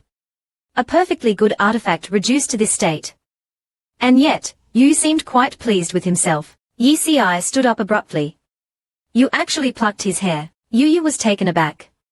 What was wrong with this guy now? Yi walked up to YuYu and easily took the dagger. It's better for this troublesome child to learn how to use this dagger properly. You'll find him a more suitable weapon later. He's more suited to bladed weapons than whips. YuYu pouted. That sounds nice, but you just think I should be wielding 2 hammers like some ridiculous warrior. BCI listened attentively. Li Kuei. Who was that? Another brat. YuYu's mouth and legs twitched involuntarily. He overthought it. He forgot this dad wasn't a fellow villager. He felt truly lonely. BCI didn't pursue the matter. After all, this brat was always like this. The priority was to teach him how to use his strength. BCI asked YuYu to punch the ground. YuYu was confused. He was Da Li Shiluo Li, wasn't he afraid of shaking the house apart? Still, he obediently put on his newly acquired ring first. Then, he punched the ground. The force made the whole room tremble. A large hole appeared where he punched, and cracks spread outward. YuYu showed off his little muscles, a picture of brute force. BCI shook his head with a sigh. He had great strength, but he didn't know how to use it. Most of the force was wasted. Saying so, he plucked a leaf and demonstrated. He gently pressed 2 fingers. The soft leaf completely sank into the ground. YuYu's jaw dropped. He had dug in the ground for a long time and hadn't seen the bottom. It showed how deep the leaf had gone. BCI told him this was the correct use of strength. Although YuYu was strong, his attacks were weak. He'd be defeated instantly against a real expert. YuYu's eyes lit up. Don't just talk, teach me. BCI conjured a dark stone and told YuYu to grip it with his new ring and use all his strength. YuYu gritted his teeth and attacked the stone frantically with his ring, but it remained unscathed. He looked up with teary eyes. BCI took the ring from him. He focused his strength onto his finger and easily pierced the stone. YuYu stared, wide-eyed. He finally understood. It was about focusing his strength on a single point, reducing the area of force and increasing the pressure. How could he forget basic physics? BCI sighed. What kind of water is the strongest? YuYu couldn't explain. It was so simple, but how should he actually do it? BCI could only tell him to practice and get a feel for it. After all, his power was sealed, making cultivation 1,000 times harder. YuYu shook his head sadly. Why was his life so hard? But he wouldn't give up. No matter how difficult, he would break the seal one day. BCI liked his unyielding spirit. He patted his shoulder, encouraging him to practice hard. He would check his progress in 3 days. Do you know how strong Jingdong Luoli is? Ben YuYu can make a big hole in the ground with just 1 punch. But Go Yechi said he was weak, saying that against a real expert, he'd just get crushed. To improve YuYu's strength, BCI Barber told him to break the Zhuantai Shi in 3 days. Go Yechi thought such a small stone could stop Ben YuYu. Too naive. Destruction was Ben YuYu's specialty. He wouldn't stop until the stone was shattered. YuYu punched the Zhuantai Shi hard. His wrist hurt, but the stone didn't even have a scratch. Unwilling to give up, YuYu channeled his strength to his lower body. Then, he jumped and punched the Zhuantai Shi again with all his might. This time, he only left a small mark. What was this black stone made of? It was so hard. It felt like he was just polishing it. No matter how difficult, YuYu never thought of giving up. Instead, he became more determined. He kept punching with his little ring for 3 days and 3 nights. Finally, his efforts paid off. A small crack appeared on the stone. YuYu jumped with joy. Although the crack was small, he did it. After all, it's rare for a child to have such perseverance. Surprised, BCI complimented him. YuYu was shocked. He couldn't believe his ears. Did this Go Yechi actually praise him? Was the sun rising from the west? Yechi took out a ring and gave it to him. The item inside was a reward. YuYu took the ring, still in disbelief. He curiously opened it. A shining sword appeared with a swoosh, its blade exuding a chilling aura. The black energy around it looked familiar. YuYu held the sword, his eyes shining, as he listened to Yes's explanation. The black substance on the sword was made from Shenpo Ding Duan. YuYu's Fengyin was too difficult to break, so he would have to take the path of strengthening his physical body. A good weapon was essential. BCI also told YuYu that he was about to leave for Huilingju. He was worried about Bu Yejuan there and had to go. He instructed YuYu to stay home and cultivate for 3 days and not sneak. Out, YuYu felt reluctant. Was he leaving again so soon? He felt like an abandoned puppy. BCI patted his head, promising to leave Zhongguanjia to take care of him. YuYu still missed Ling Ju. Although life there was harder, he was free. Unlike here, where there were schemes and plots everywhere. It was driving him crazy, but YuYu understood Yes's difficulties. He could only stay, cheerfully, and continue to suffer, practicing diligently every day. 2 months passed quickly. During this time, he kept earning points. Now, he had over points. What a harvest! YuYu was happily eating watermelon when he saw Da Jumao chasing Xiaobai, who was already heavily pregnant. YuYu frowned. Da Jumao was so heartless, even chasing a pregnant Xiaobai. The righteous YuYu immediately activated his soul possession mode. His soul left his body and entered Da Jumao. Today, he would control Da Jumao and rescue poor Xiaobai. This time, has really gone. YuYu Da Mao Wang was finally free. Ever since Go Yecha discovered his soul possession secret, he got caught every time he sneaked out. It was as embarrassing as being seen pooping. Then, he saw Da Jumao chasing Xiaobai like a dog. Time to go out for a stroll. Now, he was getting more skilled at leaving his body. He possessed Da Jumao. The best place to gather information was, of course, the men's gathering place, Wan Hualu. Ninth Prince was drinking with someone. YuYu openly perched on the roof, eavesdropping. After eating, drinking, and watching the entertainment, they finally got down to business. The green-clad man drinking with Ninth Prince was Xiliang, the owner of a grain store. Ninth Prince wanted to buy his grain. YuYu was confused. Why did Ninth Prince suddenly want to buy grain? As a prince, he wouldn't lack food, would he? Xiliang looked troubled. That was the Imperial grain. Selling it would be a death sentence. Ninth Prince didn't care. He offered 4 times the market price. Xiliang refused without hesitation. A nationwide disaster had destroyed crops, and grain prices were sure to skyrocket. Ninth Prince offered an even higher price. Believing no one could resist money, but Xiliang truly didn't dare.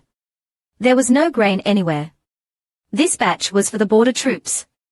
He couldn't touch it. Ninth Prince wasn't worried. Everyone knew the emperor favored Yeche and wouldn't care about him. Even so, Xiliang didn't dare. Even if it wasn't for the army, it would be for emergency use. Everyone was hoarding grain, like Dongwujia, who had bought a massive amount. Ninth Prince's face darkened. He had heard about this and came to buy grain at a high price. He could just say the grain was ruined by the disaster. After threatening Xiliang, Ninth Prince promised him a cut of the profits. Xiliang finally agreed and sold the grain. YuYu frowned. This reminded him of the Bayudi incident with the Shikyu. But weren't there other types of birds that could eat sea worms? Confused, he asked the system. He learned that Bayudi had ordered the extermination of all birds 3 times last year. YuYu was stunned. Was the emperor insane? But now, this involved Bu Yijun's army supplies. YuYu immediately ran to inform Yeche. Without grain, the soldiers would be doomed, and with the grain shortage, Ninth Prince and Dongwujia were hoarding it to sell at exorbitant prices. Shameless. They were all bloodsuckers. YuYu was running when he suddenly stopped. He saw his nemesis, Dongguohan, surrounded by bodyguards, his gouged-out eyes fully healed, as expected of a cultivator. YuYu grinned wickedly. Since he was healed, he deserved a treat. Dongguohan, having acquired so much grain, was in a good mood. YuYu suddenly charged at him. He jumped and swiped at Dongguohan. Dongguohan was startled, and a bag fell from his hand, spilling gold coins. YuYu quickly snatched a gold coin and ran. An unexpected gain. This trip was truly worthwhile. Just then, he suddenly heard a familiar voice. Curious, he looked to the side, and saw Qiu Rongshuan, dressed as a woman, soliciting a customer, at a tattoo parlor. YuYu was instantly dumbfounded. How did Qiu Rongshuan become like this and end up in such a state? Who said Ben YuYu isn't a genius? Look at these perfectly written words, he. But what I just discovered is simply too deceptive. YuYu never thought that Qiu Rongshuan would actually be a deity in the Jiafang. Could he have some special hidden skills? However, his coquettish appearance was too terrifying. YuYu quickly erased this eye-searing image from his mind. The important thing is to tell Yi about the famine first.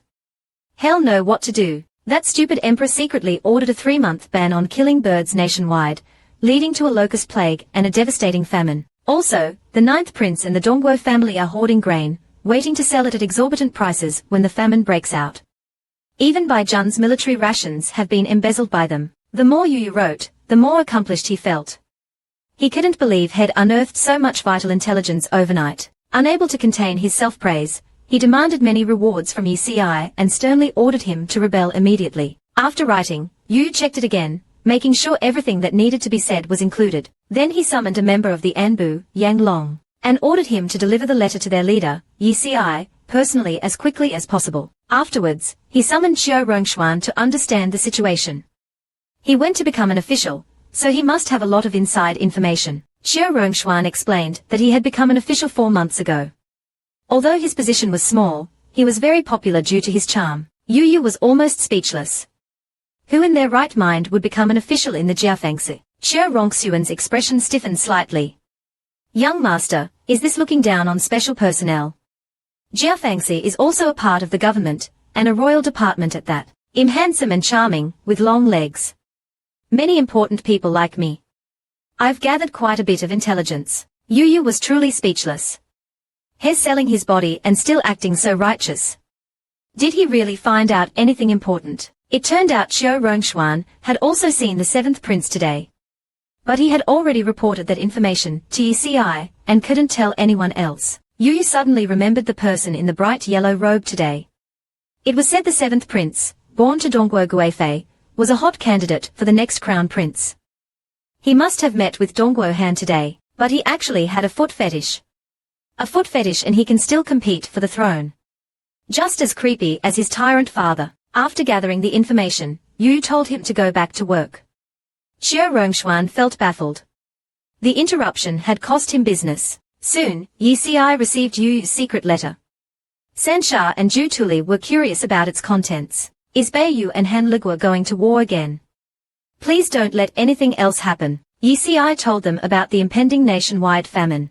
Lian Futong was already used to the court's incompetence, and signaled for them to distribute the protective red pills they had developed. Zhu Hong truly admired YuYu. Young master, you're held hostage down there, yet you can still uncover so much crucial information. Sansha was extremely excited and wanted to join YuYu in rebelling immediately. YuCi's face darkened. What had happened to these people while he was away? Why were they all talking about rebellion? He immediately ordered them to stop talking about it. The urgent matter was to send money to YuYu. The 4 were confused. Weren't they talking about rebellion? The topic changed too quickly. YuCi immediately started writing another letter. Besides sending money, he also had a letter to send. That dog emperor has finally revealed his true colors. He ordered the capture of all birds nationwide just to create a disaster and sabotage the harvest, plunging the entire nation into chaos. Beiyudi impatiently arrived at the Imperial Palace's prison, specifically to tell Guilian this good news. Gillian's mask emitted a chilling, bone-jarring laugh as the chains rattled. Beiyudi remained unaffected, claiming the 3-month bird extermination effort was enough to satisfy Gillian's request. Guilian was displeased. What good is killing a few birds? Beiyudi sneered inwardly. As expected, he's as gullible as the rumors say. However, he patiently explained, the bird extermination will cause a famine, impacting the autumn harvest and disrupting planting plans. And YuCi, stationed at the border, won't be able to handle the famine in the south. Countless people will die from starvation, and that will bring forth boundless resentment, which is exactly the nourishment you demons crave. Guilian roared with excitement, almost breaking free from his prison. This emperor is indeed insightful. This gift is truly sincere. Guilian, overjoyed, promised to grant him one wish. Saying this, he tried to approach Beiyudi, attempting to seize his body, but was repelled by the Ming Deng. Beiyudi, seemingly aware that the Ming Deng could restrain Guilian, remained unfazed and made his request. He wanted half of Gillian's Shiyun. Guilian immediately understood he wanted to use Shiyun to enhance his cultivation. This advancement would be fueled by millions of lives, and remarkably, it was his second attempt in years. Guilian mocked him. So cruel, why bother being emperor? Just join our demon clan. Beiyudi sneered. A fool that even the heavens can't see through has no right to question me. Besides, I want immortality, to reign supreme forever, not to become some hidden puddle of blood, confined to eternal darkness. Finishing, Beiyudi gripped the Ming Deng and turned to leave, Gillian's laughter echoing behind him. Emerging from the prison, Beiyudi basked in the sunlight. The blinding sun prevented him from noticing. a group of cats staring at him from a nearby corner. YuYu, possessing a sharp sense, detected something amiss with his aura. Something was definitely wrong. Wang Pingde hurriedly ran over, carrying a birdcage. Your Majesty, these are 2 Shichui birds, the last 2 in Bei Yuguo. Only Your Majesty is worthy of them. Bei Yudi carelessly played with the Shichui birds. YuYu gritted his teeth in fury. The dog emperor killed all the birds in the country, leaving everyone starving. And he still has the nerve to play with Shichui birds. YuYu wished he could pounce on the bastard. Bei Yudi seemed to sense something, and suddenly turned his head, seeing a cat. A playful glint appeared in his eyes. He grabbed a Shichui bird from the cage, and beckoned the group of cats, wanting to feed them. YuYu's fur instantly stood on end. This emperor was definitely insane. Whoa, is Ben YuYu going to get rich? That stingy Yi dad actually gave me 9 gold ingots. But why do I have a bad feeling? Adults are never up to anything good. Just like earlier, when YuYu possessed a large cat, he almost got caught and eaten by that pervert Bei Yudi. Just thinking about the Shichui bird being tortured by the tyrant made him shudder. YuYu's heart nearly leaped out of his chest. His fur bristled, and he couldn't move. Luckily, he ran fast. Otherwise, he would have been forced to eat raw bird meat. He decided to keep his distance from Bei Yudi from now on. YuYu flew all the way back to the Gudu before releasing his possession, allowing his soul to return to his own body. Just then, an Anbu member, Luo Yinyou, excitedly reported, "Boss, young master sent a letter." YuYu instantly perked up and rushed out. Besides the letter, there should be money, right? But Luo Yinyou said there was only a letter. YuYu was disappointed again. That stingy Yi, why hadn't he sent any money? YuYu angrily opened the letter. Unexpectedly, a small golden bracelet, the kind with bells that children wear, fell out. YuYu couldn't help but bite it, confirming it was gold. He was about to go sell it, when Mogan reminded him it was a ring bracelet, serving the same purpose as a ring, but with more storage space. YuYu hastily checked it, expecting some valuable items inside. To his dismay, he only found it filled with improved red pills and red pill seeds. There was nothing else. He almost cursed Yi. Giving him so many red pills and seeds, did he want him to eat himself to death before going to cultivate the wasteland? Thinking of this, YuYu suddenly had a realization. Improved red pills, high-yielding and nutritious, weren't they the solution to the famine? He anxiously opened the letter and continued reading, wanting to see if there were any specific plans. After stockpiling food, it should be time for rebellion, right? But he only saw 4 large words. Put on your shoes. Looking at these 4 words, he could imagine Yi's disdainful expression. YuYu looked down and realized he had been running around barefoot. He suddenly felt a chill. Did Yi have clairvoyance? How else would he know he wasn't wearing shoes? Suddenly, someone fell from the sky. YuYu was caught off guard. Looking closely, he realized it was Yang Long, the Anbu member stationed down below. He had been sent by Yi to deliver money. YuYu quickly took the box and opened it. His eyes widened in surprise. Inside were 9 gold ingots, each weighing taels. That was taels of silver. He had struck it rich. Who knew? Yang Long meaningfully hinted, if little General YuYu wants to distribute oil-yielding crops, these should be enough. YuYu immediately understood. He really wanted her to go out and spread the red potatoes everywhere. This Go Yechi is really a walking trap. Is it finally time for this YuYu to show her greatness? Go Yechi, just you wait. It'll make your eyes pop out. But in order not to arouse the tyrant's suspicion, YuYu could only sneak away in the dead of night. Butler Grandpa was heartbroken, lamenting his own weak legs that couldn't accompany little General YuYu, letting the child go on an adventure alone. YuYu was also reluctant to part with Butler Grandpa, worried that after she left, he would be implicated by the tyrant. She immediately instructed Butler Grandpa to move to a safe place with Yang Long after she left, and promised, "I will definitely return safely. When I do, you have to make me lots of delicious food." Subsequently, she took out a list. The names on it were all corrupt officials in Bottolai. YuYu handed the list to the Shadow Guard members, ordering them to kill everyone on the list in a month. After giving all the instructions, YuYu didn't delay any longer, patting Bien Gus's neck and setting off. Bien Jiyu dashed out of the capital at breakneck speed. After being cooped up in the capital for so long, she could finally go out and let loose. Meanwhile, Ji Ming looked at the list in his hand and frowned. These were all the problematic people in Bottolai, exactly the same as the Shadow Guard's investigation. Everyone instantly felt admiration for little General YuYu. As expected of the heir chosen by the boss, truly extraordinary. YuYu and BNGU quickly rushed towards Cheng Leng, but unexpectedly, they were stopped by an unforeseen person. YuYu abruptly pulled BNGU back, looking at the fully armed figure in shock. This person was unexpectedly Cheng Kei, the vice-commander of the Forbidden Army. Cheng Kei rode a tall horse, wearing a red official uniform and holding a sword. Looking at the human cub with a complicated expression, YuYu gripped her dagger, prepared for battle. Unless absolutely necessary, she didn't want to clash with this martial arts expert. General Cheng, what are you doing here so late? Aren't you going to sleep? Who knew? Cheng Kei suddenly turned his horse around, closing his eyes and indicating that he hadn't seen anything. Anyway, it's not my shift today. YuYu was stunned. How could she not understand this blatant act of letting her go? Although she didn't know what this guy was up to, this was exactly what she needed. YuYu quickly patted Bien Gus' head. They rushed out of the city gate at top speed. As long as they were out of the city gate, they'd be safe. Cheng Kei looked at her disappearing back with a complicated expression, his face filled with sorrow. He couldn't help but recall his conversation with his father today. A famine was coming. The source was surprisingly the tyrant's order to kill all birds nationwide. More importantly, it was his duty to carry out this order. His father told him not to blame himself too much. After all, an imperial edict couldn't be disobeyed. If he didn't do it, someone else would, but Cheng Kei couldn't accept it. Killing birds had already caused heavy rain, leading to flooding. Meanwhile, the aristocratic families took advantage of the situation to maliciously raise grain prices. His father was bedridden, his family ruined.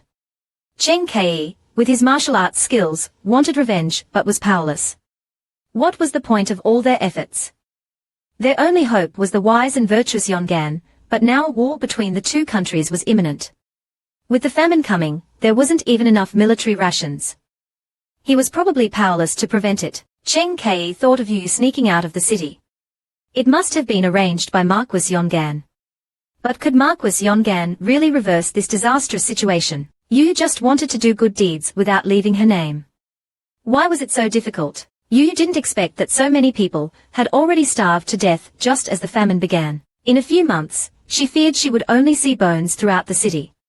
That damned Goubei. An argument interrupted her thoughts. Not far away, a man and woman were quarreling. The woman held a child tightly in her arms, while the man viciously tried to snatch the child away. YuYu didn't need to think to know that this was cannibalism. She threw a bag of red potatoes in front of them. The man immediately froze, staring blankly at it. The woman took the opportunity to snatch back her child, gratefully looking at YuYu. YuYu told them that the bag contained food for them, and that they were not allowed to have any more ideas about eating the child.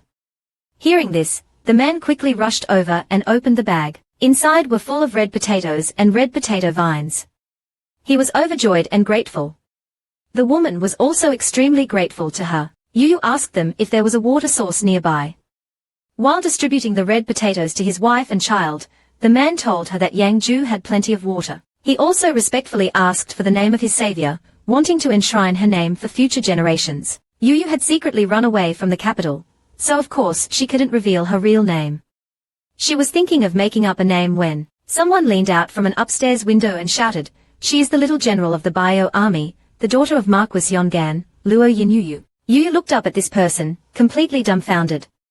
Which snitch was this? Did he want the tyrant to kill her? But this shout attracted all the people in the area. They crowded around YuYu, excitedly crying and shouting, "The Bio army is here. The Bio myth has come to save the people of Yangju." YuYu was instantly speechless. How could she keep a low profile like this? The tyrant would soon know where she was. But that snitch kept shouting and reminding the people that this little girl was little General Luo Yinyou. The people knelt down, kowtowing and shouting, "Long live little General Luo Yinyou." YuYu watched the developments with wide eyes, like a wild dog completely stunned. The snitch rushed downstairs and ran around the streets, shouting everywhere, "The little general of the Bio army has entered the city to save us. The Bio army won't abandon us. Look, the daughter of Marquis Yongan and General Cheng is here. She has personally come to save us." The people excitedly chanted along with him, "Little General Luo Yinyou. Little General Luo Yinyou." More and more people came to worship YuYu. The chanting filled the entire area. YuYu was dumbfounded. She guessed that this was a Shadow Guard member planted in Yangju by the Bio army, but this scene was a bit too much. However, thinking about it wouldn't help. YuYu decided to just go with it. She immediately called for everyone to come and get red potatoes. The people immediately surged forward. YuYu quickly ordered her people to maintain order and distribute the potatoes one by one.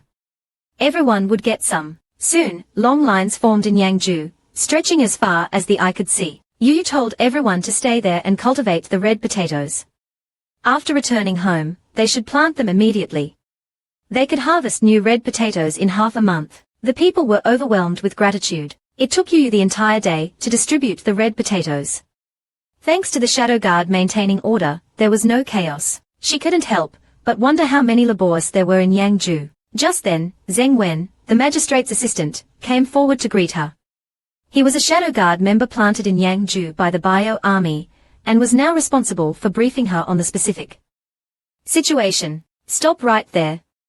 YuYu, don't move. Someone, kill him. Anyone who dares to cause trouble should wash their necks clean, understand?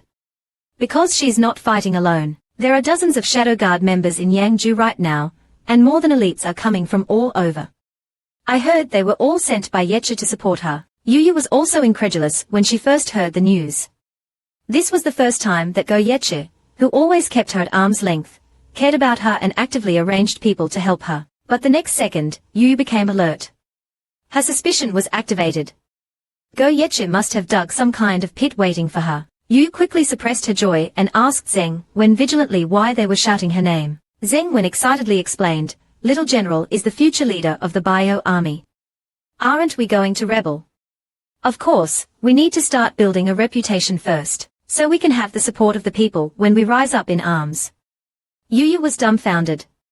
Talking about rebellion so casually, did he even know she had run away from the capital? Who knew Zheng Wen wasn't afraid at all? Why be afraid of that tyrant who cruelly harms the people? During this time, Zheng Wen had already thoroughly investigated the situation in Yangju, and he had compiled a detailed report for YuYu to review. YuYu was shocked after just one glance. Thousands of people were dying outside Yangju every day, and there was no place to bury the bodies. YuYu was most concerned about whether a plague had broken out. But according to Zheng Wen, a plague had already emerged. The situation south of the city was the most severe. The prefect had ordered the southern city gates to be closed, preventing people from entering. Soon, all the city gates would be closed. The prefect didn't care about anything else. He was sent from the capital and had connections. His only response to the plague was to seal off the city. YuYu felt that things were even more difficult. Food shortages could still be solved with improved red potatoes, but once a plague broke out, many people would die. YuYu was about to call someone to check the situation outside the city when she was blocked by a group of thugs. Judging by their fierce looks, they were clearly hostile. Sure enough, Zheng Wen secretly told her that these were the prefect's men. As soon as they arrived, they pointed at YuYu and angrily questioned, "Are you the one distributing food and causing unrest? Someone, tie her up and take her to the prefect." YuYu's anger was also aroused. Just any random cat or dog dared to challenge her. She discreetly ordered Zheng Wen to kill them. Zheng Wen immediately understood. The thugs who were still arrogant just a moment ago instantly turned pale with fear. Zheng Wen swiftly drew his sword, charged forward, and with a casual flick of his wrist, before the thug could react, he saw his leader's head fall off. The thugs instantly collapsed to the ground, their bodies trembling with fear, not daring to speak. Zheng Wen didn't have time to waste with them. He coldly ordered them to bring the prefect to him. If he doesn't come, he'll send someone to arrest him. That corrupt prefect, while the refugees are starving, is actually here playing games and fighting. He even dared to plot to kill me. Let's see if I, YuYu, can scare him to death. That night, YuYu possessed Xiaohei the black cat again to see what the prefect of Yangju was up to. At the prefect's residence, she saw Prefect Yang Gaohan pacing anxiously in his study, almost wearing a hole in the floor. His concubine, Jiao Ling, walked in softly, holding a bowl of soup, and gently urged the prefect to drink some soup. Yang Gaohan irritably waved his hand. At a time like this, who has time for soup? Jiao Ling wasn't angry. Instead, she leaned in and softly comforted him. The city gates are closed, refugees can't enter, and it's none of our business how many people die outside. What is there to worry about, my lord? Yang Gaohan paced anxiously. That daughter of Marquis Yongan somehow came here. If she spreads the news of the deaths in Yangju, I'm afraid I won't be able to keep my position as prefect. Now those sculpted inscriptions everywhere are shouting Little General Luo Yinyou, like a broken record. It's so annoying. Jiao Ling done. using the phrase daughter of the Yongan Marquis, made her crave murder. So he whispered in her ear with a fake smile, if we make him accidentally die in our hands, and then dispose of the body cleanly, I sent it up to us whether he's the little general's daughter or not. Young Gaohan was overjoyed, spinning Jiao Lingji around. This little Shingan was truly his lucky star. He immediately carried him back to his room for a good reward. Unbeknownst to them, YuYu saw everything. This damned fatty hadn't come to see her all day. Turns out he was plotting to kill her, but judging by his anxious manner just now, he probably doesn't belong to any of the major forces in the capital. He's likely just a random official from Bayou. At this time, the system suddenly prompted 2 emotional feedback messages. Kuei Yuanyin's killing intent, million points, and Kuei Yuanyin's case efficiency, points. YuYu's heart skipped a beat. This name was deeply imprinted in her memory. It was the Hua Kuei who escaped from Yongan City in Linju. Still feeling uneasy, she immediately jumped onto the roof to confirm again. She removed a roof tile and looked down. She saw young Gaohan holding Xiaoqin and flirting. Isn't this a good opportunity to farm emotional points? YuYu thought mischievously and pushed a tile down. The tile hit Kuei Yuanyang squarely on the head. He instantly froze, and so did young Gaohan. Both of them were stuck in a compromising position. YuYu laughed heartily on the roof. Then, she kicked her legs, throwing all the surrounding tiles down. Stuck in that position, they couldn't move or escape, and could only be pelted by tiles. After a long while, they finally separated, cursing furiously and wanting to tear the cat to shreds. YuYu gained another wave of points. She turned and fled across the rooftops, thinking smugly, want to bribe this great YuYu. No way. The big devil YuYu is about to blacken. Her grandfather was killed right in front of her. Her grandfather was murdered by villains right before her eyes. YuYu's eyes turned red. You all deserve to die. Initially, YuYu saw Xiaoqin, who didn't resemble Hua Kuei Yuanyang, in either figure or appearance. But the system's emotional feedback wouldn't be wrong. They must be the same person. She immediately went back to carefully investigate what was going on. Soon, Jiao Ling brought back the investigation results. YuYu's heart sank. Young Gaohan's Xiaoqin, Jiao Ling, had been with him for 8 years and came to Yangzhou with him 2 years ago, never leaving since. This timeline clearly didn't match the events in Linju. It couldn't be the same person. Could Kuei Yuanyang split herself into multiple bodies? Having no other choice, YuYu could only have Zheng Wen closely monitor the situation. Then, when no one was around, she secretly asked the system, is Kuei Yuanyang a ghost fragment? After all, only ghosts can avoid reincarnation. She thought the system would simply answer yes or no. But the system, that old fox, took the opportunity to deduct points from her. YuYu almost exploded. It's not easy for me to earn points. Just like that, they were swallowed by this moneygrubber. Are you crazy for points? The system immediately started analyzing whether it was a moneygrubber, and deducted another, points, stating that this was already a discounted price, and she shouldn't be too grateful. YuYu was helpless and quickly checked the analysis results. It turned out Kuei Yuanyang was indeed a ghost fragment, and a powerful later-stage Huangwu Gold Realm ghost from the outer 9 sects of the Ghostfish clan, specializing in soul devouring. YuYu was shocked. The Ghostfish actually had inner and outer regions, and the outer region alone had 9 sects. Wouldn't the inner region be even more terrifying? YuYu instantly felt immense pressure. She couldn't defeat Kuei Yuanyang at all. The strongest person on her side, Zheng Neng, was only at the latest stage Huangwu Gold Realm. So YuYu diligently worked on official documents every day, hoping to improve her strength first. But things always come unexpectedly. Early one morning, Zheng Lun rushed in with news. Young Gaohan has sent people again, and this time they're not friendly. He sent men, including 2 later-stage Huangwu Gold Realm experts. YuYu's heart sank. The only one who could fight on her side was Zheng Neng. They were vastly outnumbered.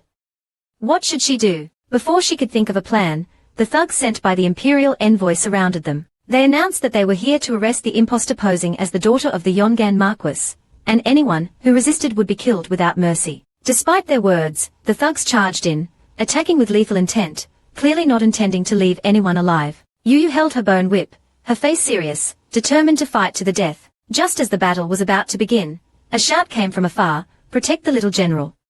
Charge! Carve a path of blood for the little general." The entire city's populace rushed over with hoes and kitchen knives. The thugs were stunned and immediately shouted that the little general was an imposter, but the people didn't believe them. If she wasn't the little general, how could she have the red rodent from Linju, which she had specifically given them? They believed her. The corrupt Imperial envoy ignored the people's lives. They had to protect the little general. The thugs furiously attacked. Instantly, several commoners fell, shouting protect the little general. Even as they died, the thugs continued to order attacks, threatening to kill anyone who disobeyed. Seeing the carnage, YuYu gritted her teeth in fury. Her eyes were red with rage. She whipped out her bone whip. How dare you kill in front of the great devil YuYu? You all shall die. Her grandfather was murdered right in front of her. YuYu's eyes were bloodshot. You cowardly bastards. Come at me. As her emotions spiraled out of control, the thunder whip power within her began to surge. The clear sky suddenly darkened with thunder and lightning, and rain began to fall. YuYu's eyes were blood red, her expression ferocious. Extreme rage radiated from her. The white whip lashed out with a flash of lightning. The thug caught off guard screamed in pain. He never expected a little brat to dare attack him, a YuYu gold expert. This attack wasn't light. His leg was ripped open, blood gushing out. The thug jumped back in shock. He charged back with a knife, furious. You brat. You dare attack me. You underestimate a YuYu gold expert. Knowing she was no match for him in close combat, YuYu quickly retreated, dodging his attacks, and keeping her distance to fight like a kiter. Using her whip to strike from afar, she wrapped it around the thug's leg and yanked hard. He was pulled to the ground, the whip crackling with electricity. Temporarily paralyzed, he couldn't get up. Then came a flurry of whips. Unable to defend himself, the thug was whipped until his face was covered in blood. Enraged, he erupted with black chi, instantly breaking free from YuYu's attack range. He was now furious. You damned brat. You're courting death. I'll tear you to pieces. With a roar, he charged recklessly, his large knife slashing down towards YuYu's head. YuYu was shocked and tried to dodge, but his speed was no match for the YuYu gold expert. She couldn't avoid it. She quickly drew the dragon bone sword from her ring. Barely managing to block the attack, she thought to herself, thank goodness for YuYu's sword, otherwise she would be dead. The thug gritted his teeth, surprised that a brat had so many treasures. As his rage intensified, the black chi around him grew denser, while YuYu began to spark with electricity, her hair standing on end. Suddenly, a bolt of lightning struck down from the sky, aimed directly at the two. YuYu infused her dragon bone sword with thunder whip power, roaring as she swung with all her might. The sword sliced through the thug's knife, sending him flying. The thug was stunned, his expression twisted in shock. He crashed heavily to the ground. YuYu, still fueled by rage and thunder whip power, chased after him and sliced the already stunned man in half. Blood splattered everywhere. YuYu dropped the dragon bone sword. Leaning on the sword for support, her small body heaved as she gasped for breath. She couldn't believe she had killed a latest-stage YuYu gold expert. Truly, an enraged person is invincible. Taste my thunder whip, you bastards. I'll whip you all, you dogs. The entire city's populace also rushed to help. The little general was their savior. How could they let her be captured? Meanwhile, the Imperial envoy was still kissing Xiaoqin, but his stamina wasn't up to par today. Xiaoqin reassured him not to worry. With two latest-stage YuYu gold experts, the little general would surely die. The Imperial envoy became even more anxious. How would he explain the little general's death to the emperor? But Xiaoqin, Gao Ling, giggled. The emperor would be delighted if the Yongan Marquis' daughter died outside. Why would he blame you? The emperor had even recited a poem before, saying, the border doesn't recognize Beiyu, only the Yongan Marquis. It explained that the army in the hands of Marquis Yongan, Gao Zhengzhu, was also increasingly threatening Emperor Babu's successor, Yi. Damn him, and that YuYu should die too. Taisho had made a great contribution by destroying the bone calamity, and now he was enjoying his reward with a woman beside him. Taisha's eyes gradually became hazy, as if he were lost in a dream, letting the woman, Gao Ling, have her way with him. Just then, a guard came in to report in a panic. My lord, it's not good. There's a riot. Taisho instantly sobered up and pushed the woman, Xiao Qian, out of his arms. He initially thought it was a riot by bandits outside the city, but to his astonishment, the guard stammered that it was the commoners within the city who had